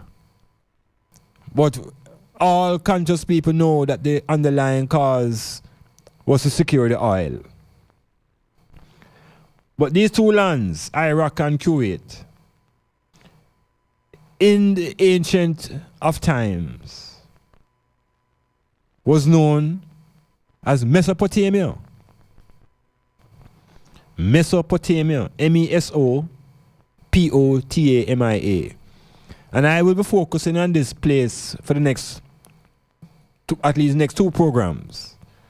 Mesopotamia. We need to know about Mesopotamia. We need to know about the land of Sumer, Sumer. And I want to give thanks to one of my Facebook brethren named Clive Hussey, who is very, very cognizant of our story and our mythologies, and sort of brought me on track to revisit Mesopotamia and to revisit this epic of Gilgamesh and Enkidu, and to realize that the Babylonian drama of the flood predates the flood of Noah. Yes, and who are the Babylonians? Where is and what is the significance of Mesopotamia? And significantly now, I want to explore and examine the king of Babylon. Now, in the Western world today, Rastaman has sort of given Babylon a term, a label of being symbolically representing the state, evil forces. And much of our knowledge of Babylon comes out of the King James Version of reality. So what we have is some feelings about Babylon and some generalizations that connect Babylon to destruction and immoral behavior and all that is not good. But I want to swing around and bring some of the blackness of Babylon and Mesopotamia to the consciousness of our listeners. So, Mesopotamia, this is generally considered to be the cradle of Western civilization. Now, this is very important now for I and I to know this, because the Western civilization that is dominant in today's world has a foundation in Babylonian culture. But we have to know who are the Babylonians and what are the timelines we're speaking about. And we're going to go as far forward as 5,000 years before the Christian era. So 5,000 years before the Christian era, we're talking about civilizations. 5,000 years now, before any Jesus concept, before any Mosaic laws, before anything that King James could document as Hebrew history. We have to begin to talk about the people of Mesopotamia and the language and the scientific developments that come out of Mesopotamia and the land of Sumer, Sumer. Now, Sumer and Babylon are important places to know. And the Sumerians had a very important contribution to world history, particularly in the field of religion. Because they, like most ancient cultures, were polytheistic, meaning the Sumerians believe in and worship several gods at once. The Sumerians believed that the gods control everything, and that keeping them happy was the most important thing. So here we have a set of people, and these are black-headed people who have the religion that was based upon polytheism. The Sumerians claim that their civilization was brought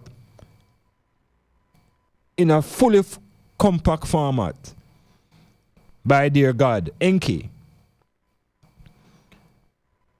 And you see, this is about learning to respect other cultures.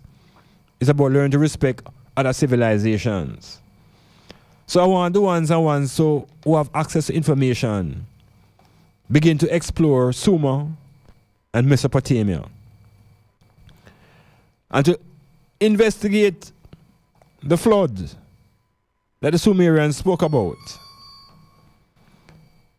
and recognize the dates of the flood predate the Hebrew flood.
So the burning spear, asking 99 to recall some of the great men. I want to recall now Hammurabi.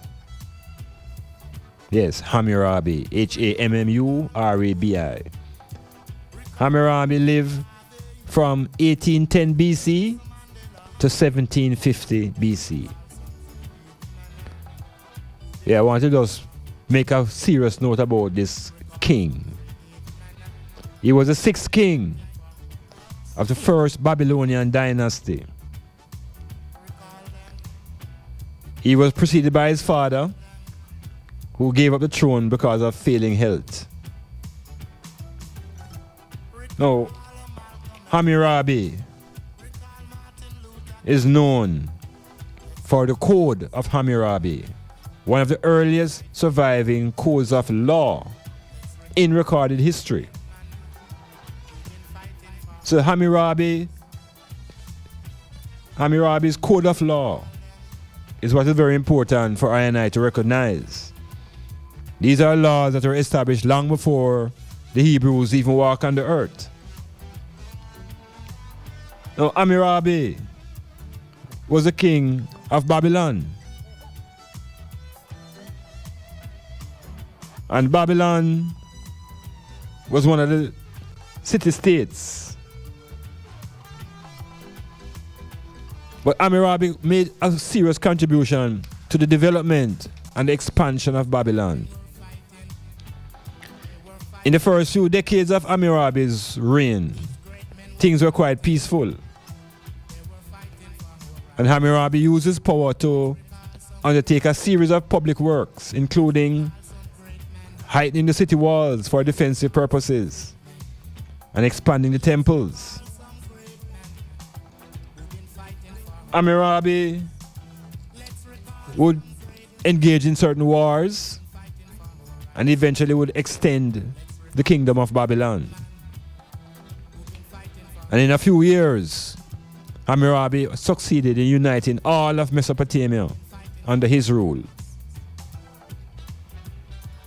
Now, the evidence of Hammurabi can be found in the tablets that were discovered by the architects, by the archaeologists them. But the most important thing that was uncovered was Hammurabi code of laws. And the laws of Hammurabi are very, very important. It shows you a level of consciousness by early black people who would be considered to be living in the Middle East. And these laws dealt with justice. Justice for all, including the poor and even the slave.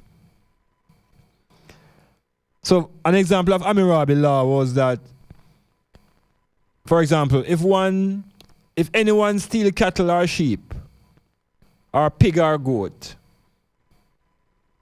if it belongs to a god or to the court, the thief shall pay 30-fold therefore. If they belong to a freedman of the king, he shall pay 10-fold. And if the thief has nothing with which to pay, he shall be put to death. Another law, if a man make a breach in a house, they shall put him to death in front of that breach. In other words, now, it is Hammurabi who really established that law that said an eye for an eye and a tooth for a tooth. If a man cut down a tree in a man's orchard without the consent of the owner of the orchard, he shall pay 1/2 of that cost in silver.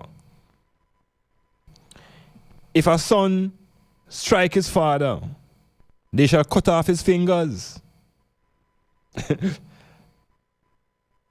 If a man destroy the eye of another man, they shall destroy his eye.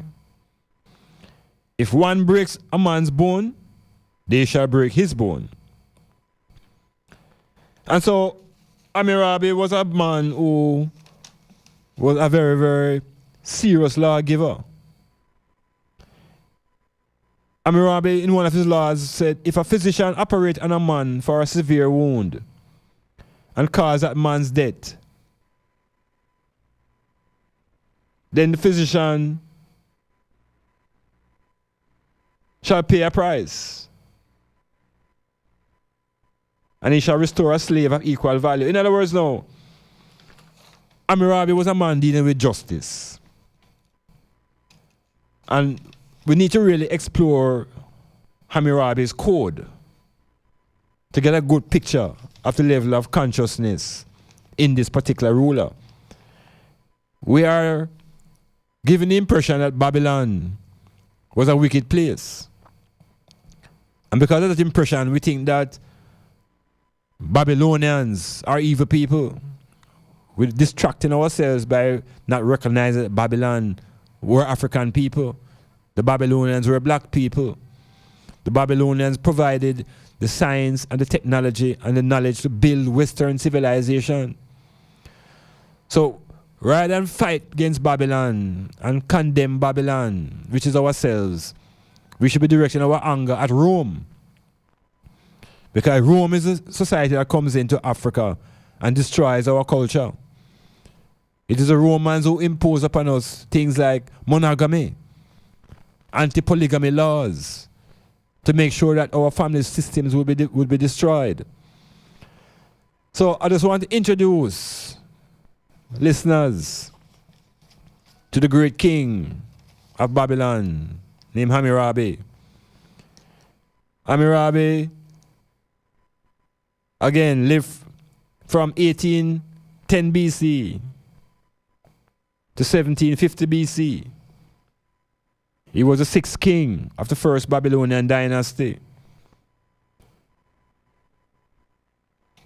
And we must be more appreciative of Babylon.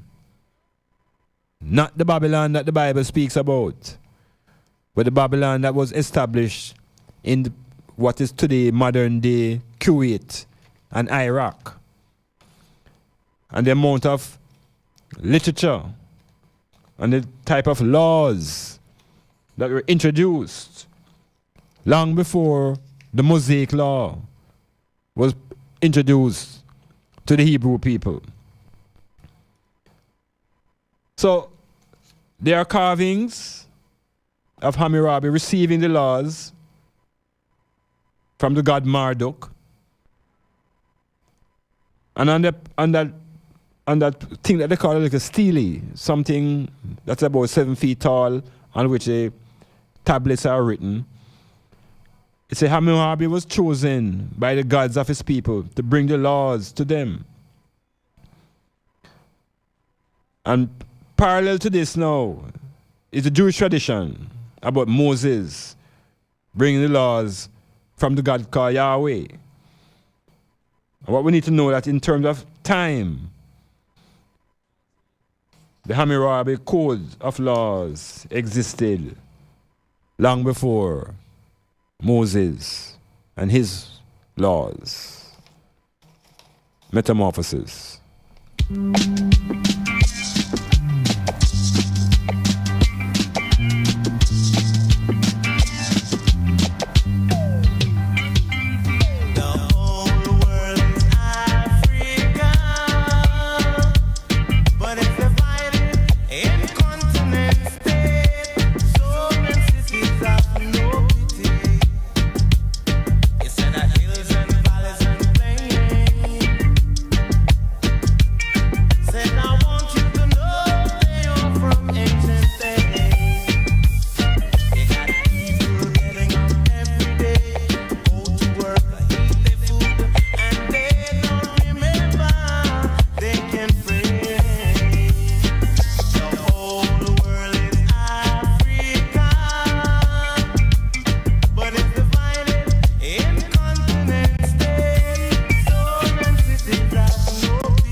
Code of Hammurabi contained 282 laws written by scribes on 12 tablets. And unlike earlier laws, it was written in the daily language of Babylon and could be read by any literate person in the city. The structure of the code was very specific, with each offense receiving a specified punishment.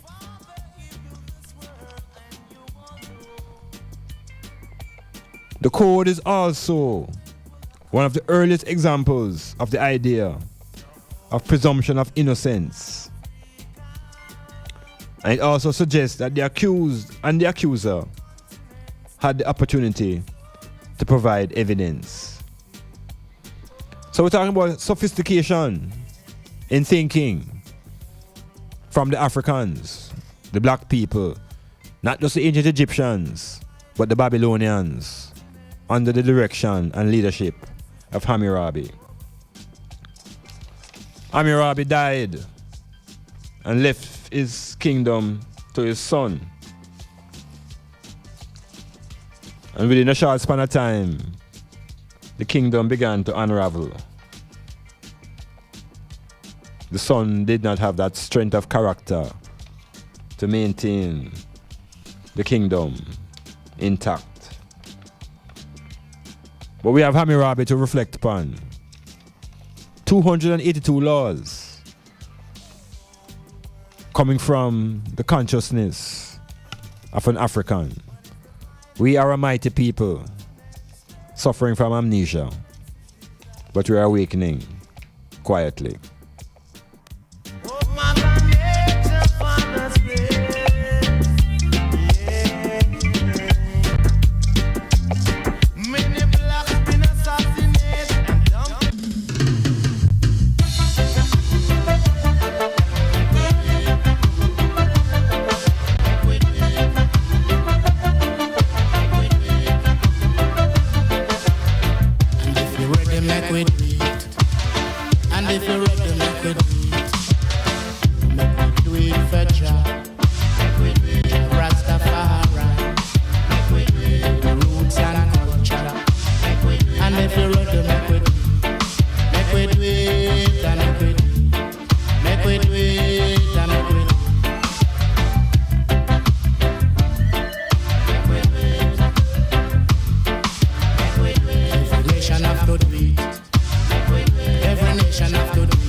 Metamorphosis is moving on. It's 11:30. Boy, I tell you, things move more rapid than I can imagine.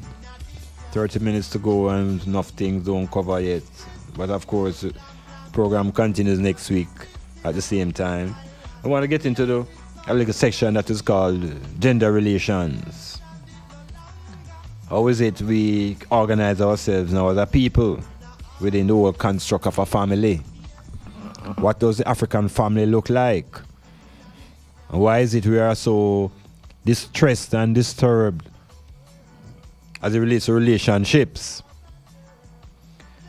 Well, again, I've always reflected on where we're coming from, what we had before we got here.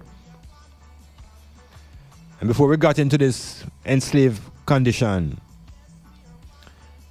African family system was based upon what we're going to call the extended family. The extended family is a family system that, number one, is oftentimes matriarchal, meaning the female is at the center of the family structure. And the extension of the family would allow for other relatives and members of the family to play a role, particularly in the development of the offsprings or the children. So now, we're coming out of a society that was polytheistic, meaning from a religious perspective, we had our many gods and goddesses. And from the family perspective, was polygamous, meaning it was either polygyny or polyandry. These are two terms that we need to get familiar with. Polygyny and polyandry. Now, African people, in a very strange way, have been what I call been criminalized because of our ways of organizing our families before we were captured. So let me just give you an example of what some of these terms mean. Polyandry. Again, the word poly is all about many. Now, a polyandrous relationship is a relationship in which a woman has more than one husband. Now, that may be difficult for enough man to grasp, because the socialization process now in the Western world tell the man that him is the king. And any king he must live like is a biblical king. And I always make reference to Solomon and his many, wouldn't call them wives, them call them concubines. But the African tradition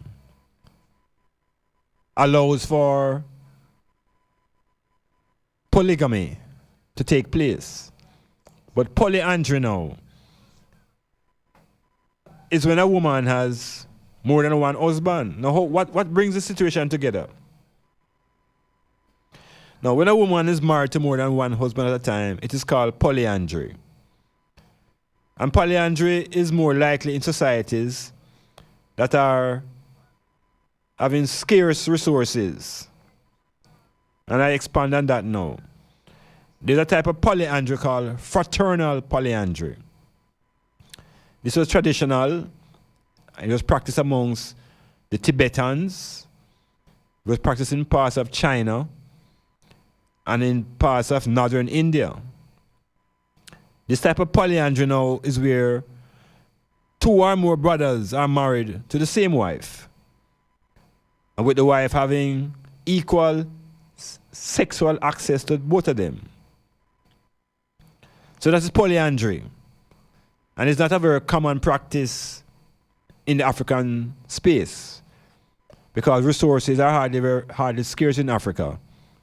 And there's not a shortage of men in Africa.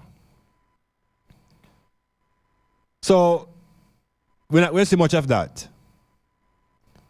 But then when a man is married to more than one woman at a time, it is called polygyny. Polygyny.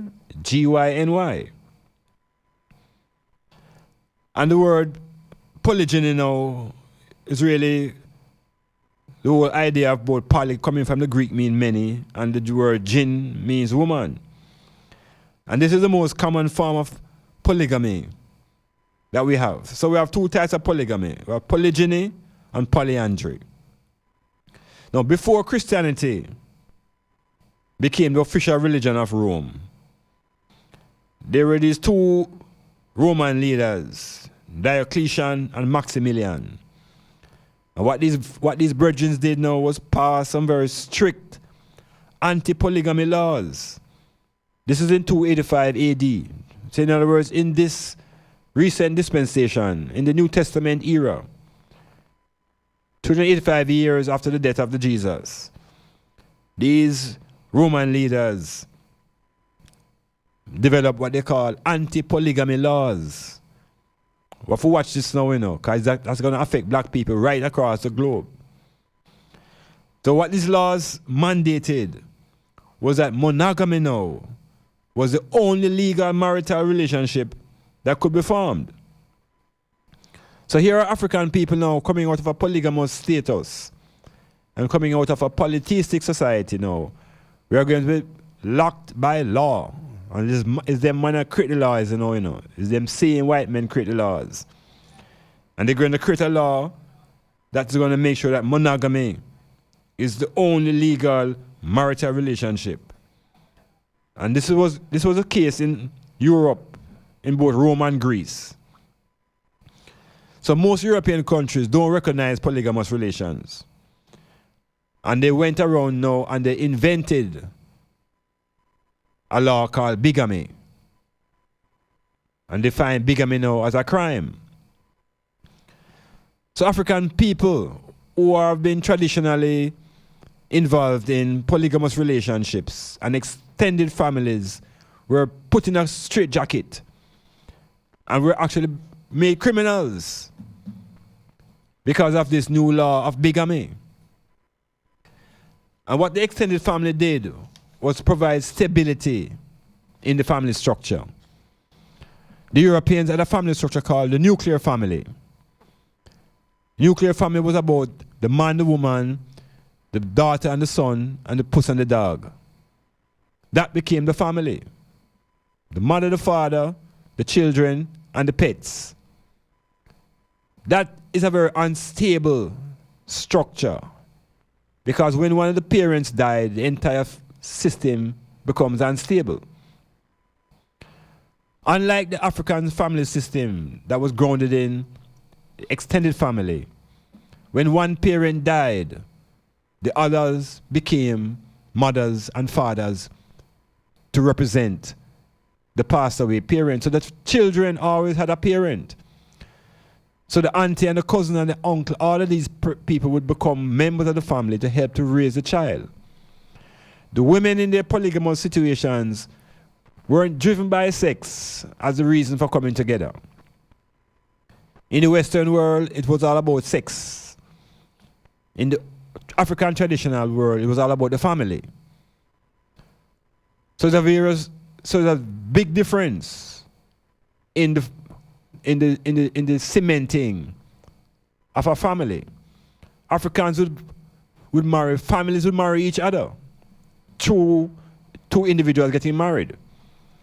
In the Western world, it's not families, it's individuals got married. So the offspring were always exposed to danger if any of the parents would succumb to death. So the European family system is inherently unstable. The African family system has an inbuilt stability. And the African family system respected the female. So we had matriarchal societies, matrifocal societies, where inheritance was oftentimes dependent on the female. But in this Western model where the woman has been relegated to slave and servant, and the white male has been put into this position of dominance, enough black men have adopted that behavior. And in an adoption of behavior now, we behaving as though we are superior to our queens. And this is the beginning of our destruction in terms of family structure. Where we no longer respect the females for who she is. She doesn't respect herself for who she really is. And the children become pawns. They become tools to be fought over, to fight for who own the children. Before we came into the Western world, the children were owned by the community. Now we go to courts, and the court them defining who owned the picnic. The women telling the man, say, me own the picnic them. There are a lot of men who cannot see their own children. They are being held ransom by women for money. So unless we begin to really readjust ourselves, by thinking clearly what is the basis of our family structure and begin to return to that extended framework where we begin to drop the feelings of ownership, where man stop try own woman and woman stop try own man and stop fighting over the sex, who own the sex, and begin to think about who are responsible for the children, who are responsible for each other, and take up the fullness of responsibility. Then we're still going to be straddling around the place with picnic all over the place, and the deterioration of family structure leads to the destruction of a race. So we have to revisit our relationships. What is the basis of our relationship? Is it spirit tech? Is it about sex? Or does it have a bigger picture where we're talking about a family? I come to Jamaica and hear it's a family no good. Can't believe what I hear. It's a family no good.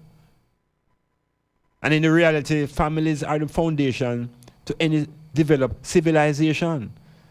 So what exactly are we saying to each other? So we have a lot of unlearning to undergo. We have to begin to unlearn the idea of ownership and possession. We have to stop trying to possess each other as capital. We have to stop trying to own the children that we have and learn to be responsible for them. It's a whole lot of things we have to unlearn. But the metamorphosis, it is here, and will continue to ensure that the knowledge increases and that African people become closer to their African selves. Metamorphosis.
Basic family structure is the father, the mother, and the child.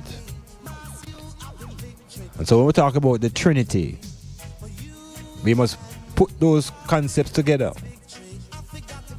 And there is no family without a child and a mother. So those who embrace the concept of the father and a son and a ghost, they're not speaking about African family systems. That's some alien structure that has a father and a son and a ghost. The father is male, the son is male, and the ghost is male. Because the ghosts have the capacity to fertilize females, according to the scripture story. It was a ghost who visited Mary. It's a ghost who put women into spirit. So if you assume that that spirit is a male spirit. So the African tradition that is grounded in the female as the center of our family is totally destroyed and discombobulated with this father, son, and ghost.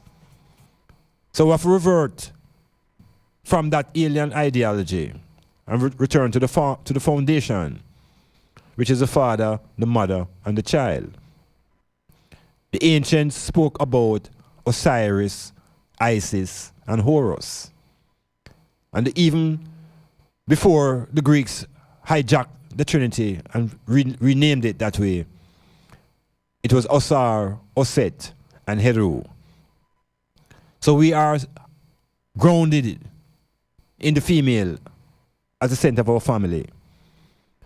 And until we resurrect that construction, we'll be wavering in the wind with unwanted children and irresponsible family relationships.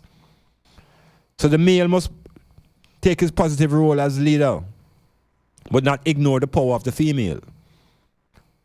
And it's that combination of leadership and power that brought African civilization to its zenith. And we have the duty to resurrect ourselves by any means necessary. Yeah, that's what the metamorphosis I say in this point in time. And so we're going to move away from this segment of gender relations into Rastafari.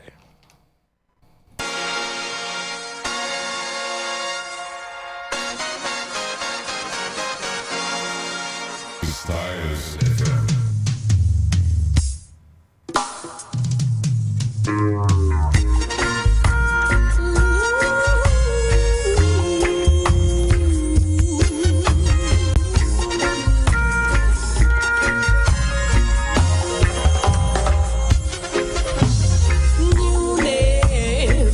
Rastafari, weak hearts a tremble when them hear it sound.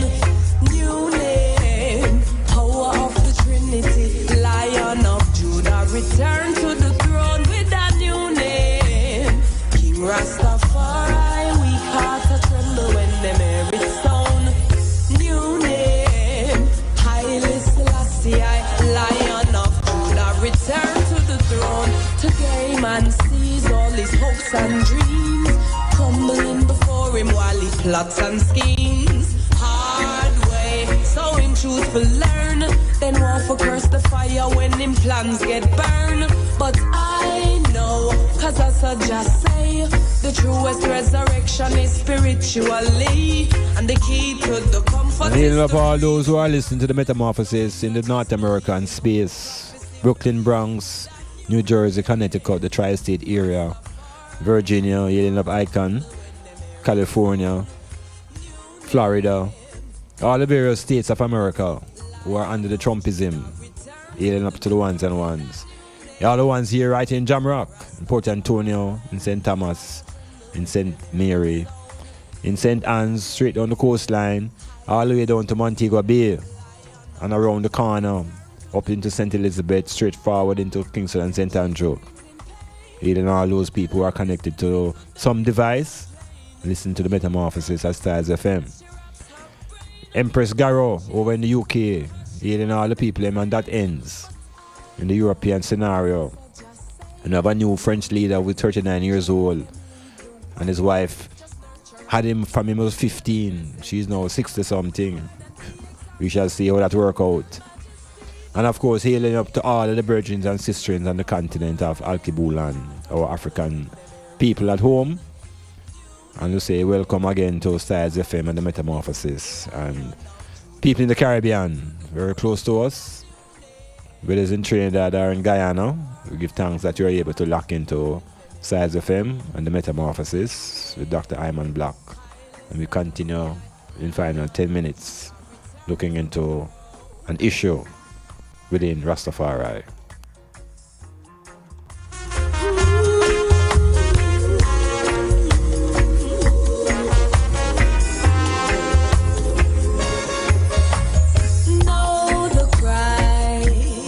Now, because of the importance of money in this dispensation and this time, Rastafari has been caught in a situation that is problematic from my perspective.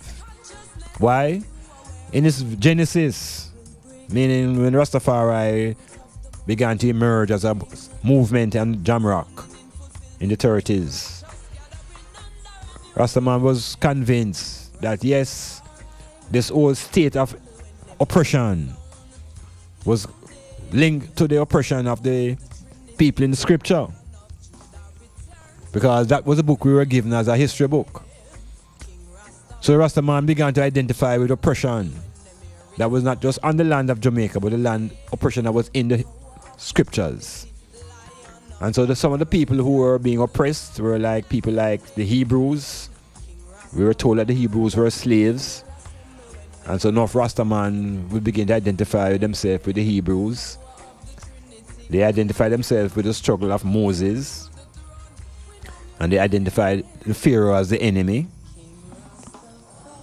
And they also began to realize that history, through the teaching of the Bible, was just a reflection of the world, but it was internalized to the extent that it became the whole world.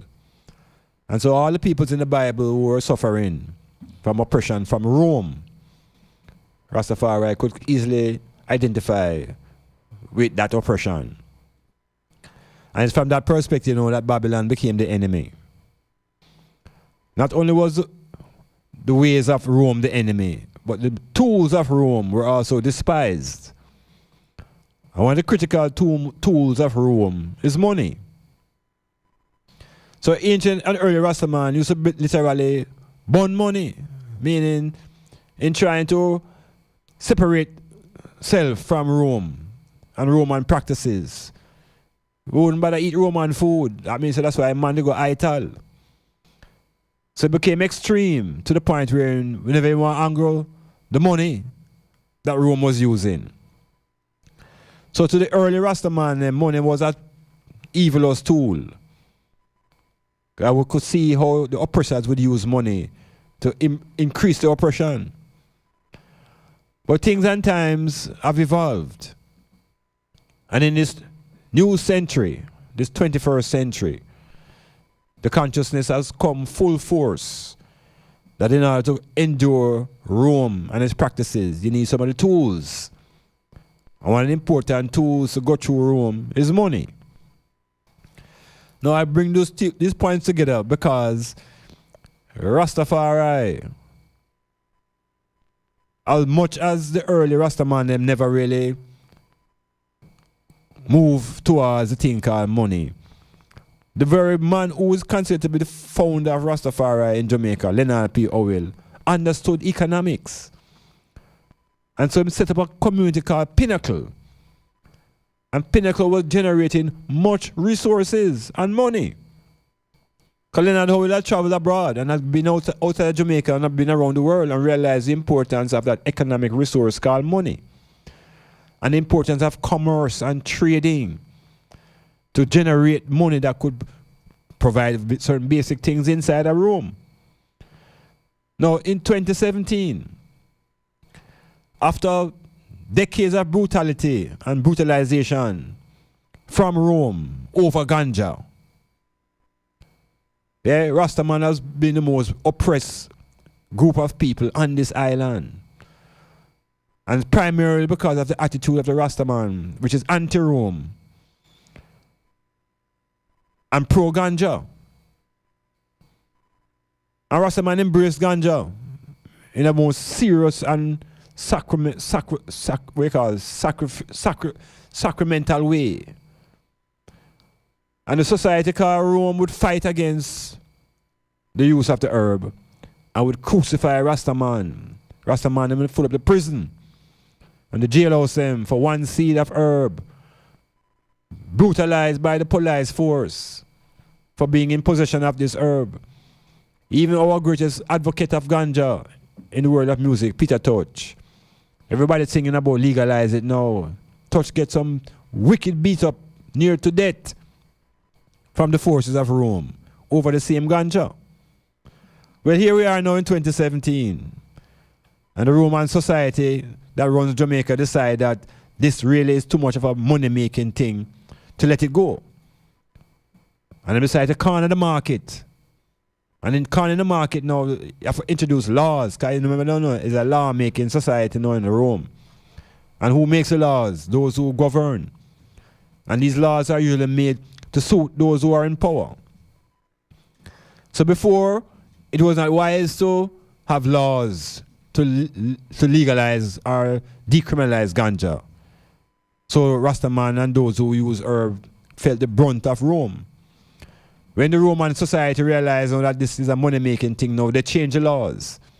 And they write new laws. So the new laws claim that ganja is now decriminalized.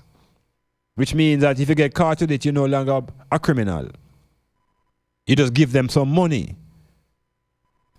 Well, my point now is that as much as Rastafari have some justification to quote-unquote celebrate this moment of decriminalization, I am saying let us not get lost in the smoke. Because the smoke is that we are now free to have this recreational access to herb, and we are free to talk, say herb soon legalize, but access to money now through the herb is becoming problematic.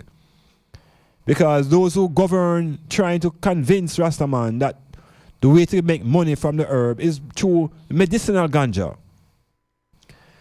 And that is so far away from reality that we need to wake up and take our head out of the smoke. And rather than celebrating the ability to smoke ganja, we should be celebrating the reality now that we can industrialize one of the family members of the ganja, called the hemp. We have to begin to think industry now, Rastafari. Industry.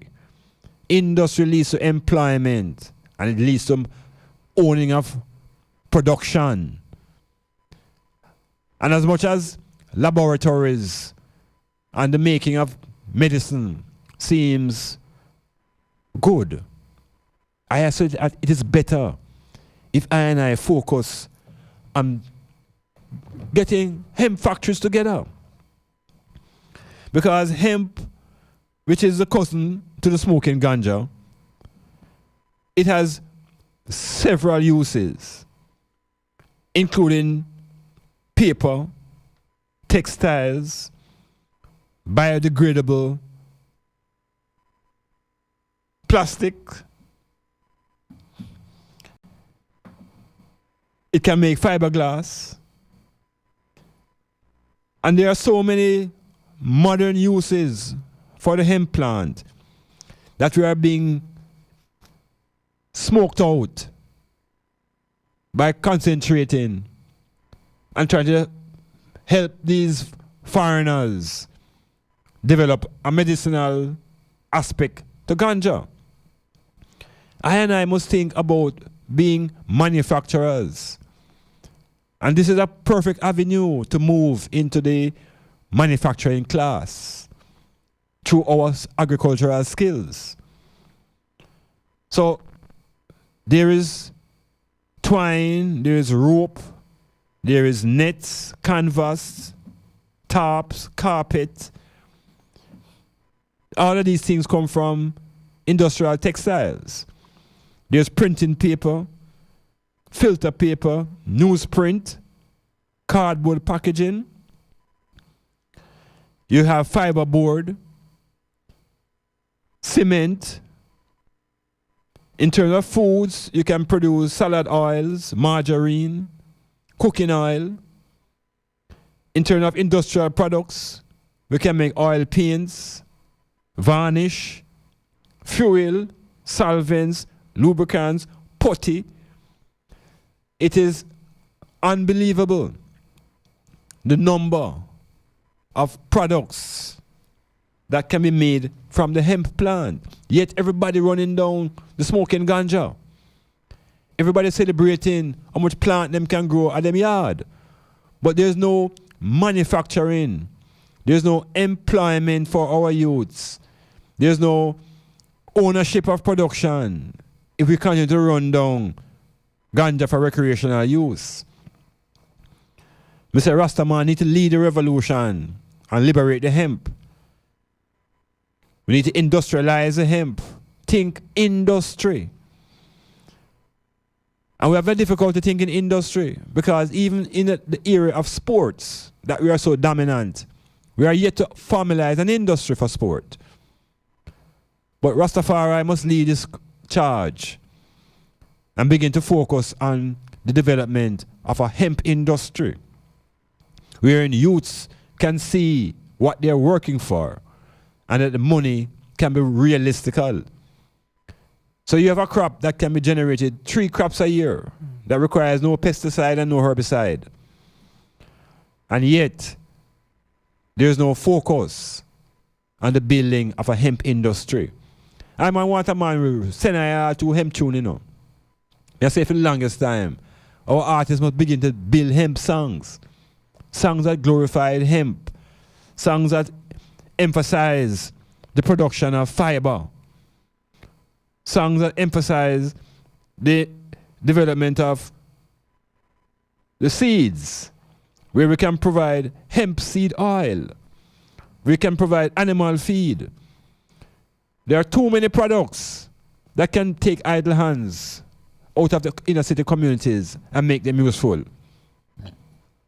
There are a lot of farmlands, banana, that is no longer a viable crop. Sugarcane, outdated. These lands can be turned into hemp industrial sites and get the country moving. In order to break the poverty and to generate the money, we have to think industry. And the industry that is accessible to I and I is the hemp industry. So Rasta man, Rasta people, make a wake up and take your head out of the smoke and begin to focus on the hemp.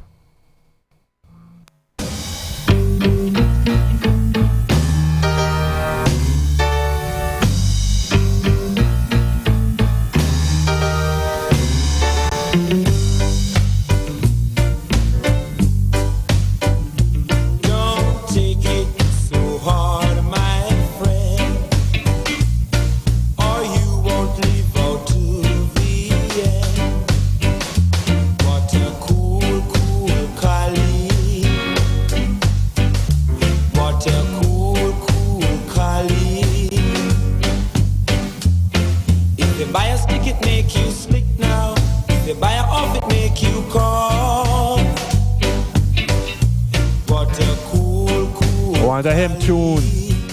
In the man the hemp tune, you know, say we play for the Metamorphosis every Monday night. Yeah, we want a hemp anthem. We want a hemp band. We want to recognize that before 1883, 99% of the world's paper came from hemp. The white man started cut down trees to make pulp paper. And now in this time realize now deforestation a kill we.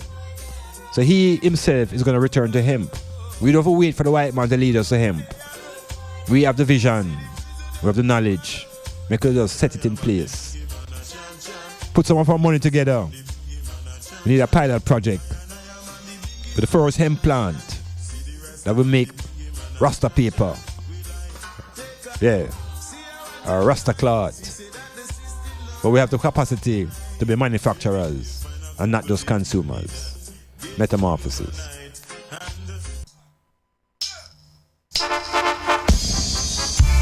For far too long, Babylon have us in derision. I say Africa for the Africans, home and abroad. Take us back to Africa, land of the Moors. I and I ancestors were rulers before Europe invaded, raided, traded, capitalized on slavery. Exist an ancient place, the black oasis, sunburned.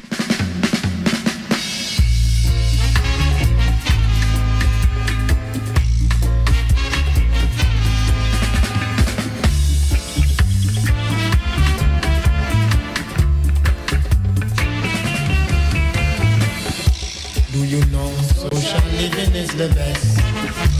Do you know social living is the best?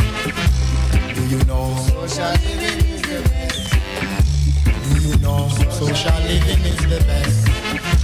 Do you know social living is the best? Do you know social living is the best? Well, this is the exit song, Metamorphosis, for another Monday night. Hoping that ones and ones listened and were inspired to search and to research, to reconnect, reconstruct the I consciousness, to find methodologies to build money and to transform ourselves from slaves to masters of our own fate. Give thanks for all who made this program possible. Hail up to my engineer, Cassidy. And hail up to all my listeners. And you can visit my website at www.imanblak.com, imanblak.com. Visit my bookstore. Listen to on the Friday uploading, where you're gonna be able to pick up some programs on the Friday on my website. So again, peace within the family, within the workplace. Have a very positive attitude as you go onto the plantation in the morning. Hold your vibes, hold your meditation, think positively. Iman Blak out. We are going now.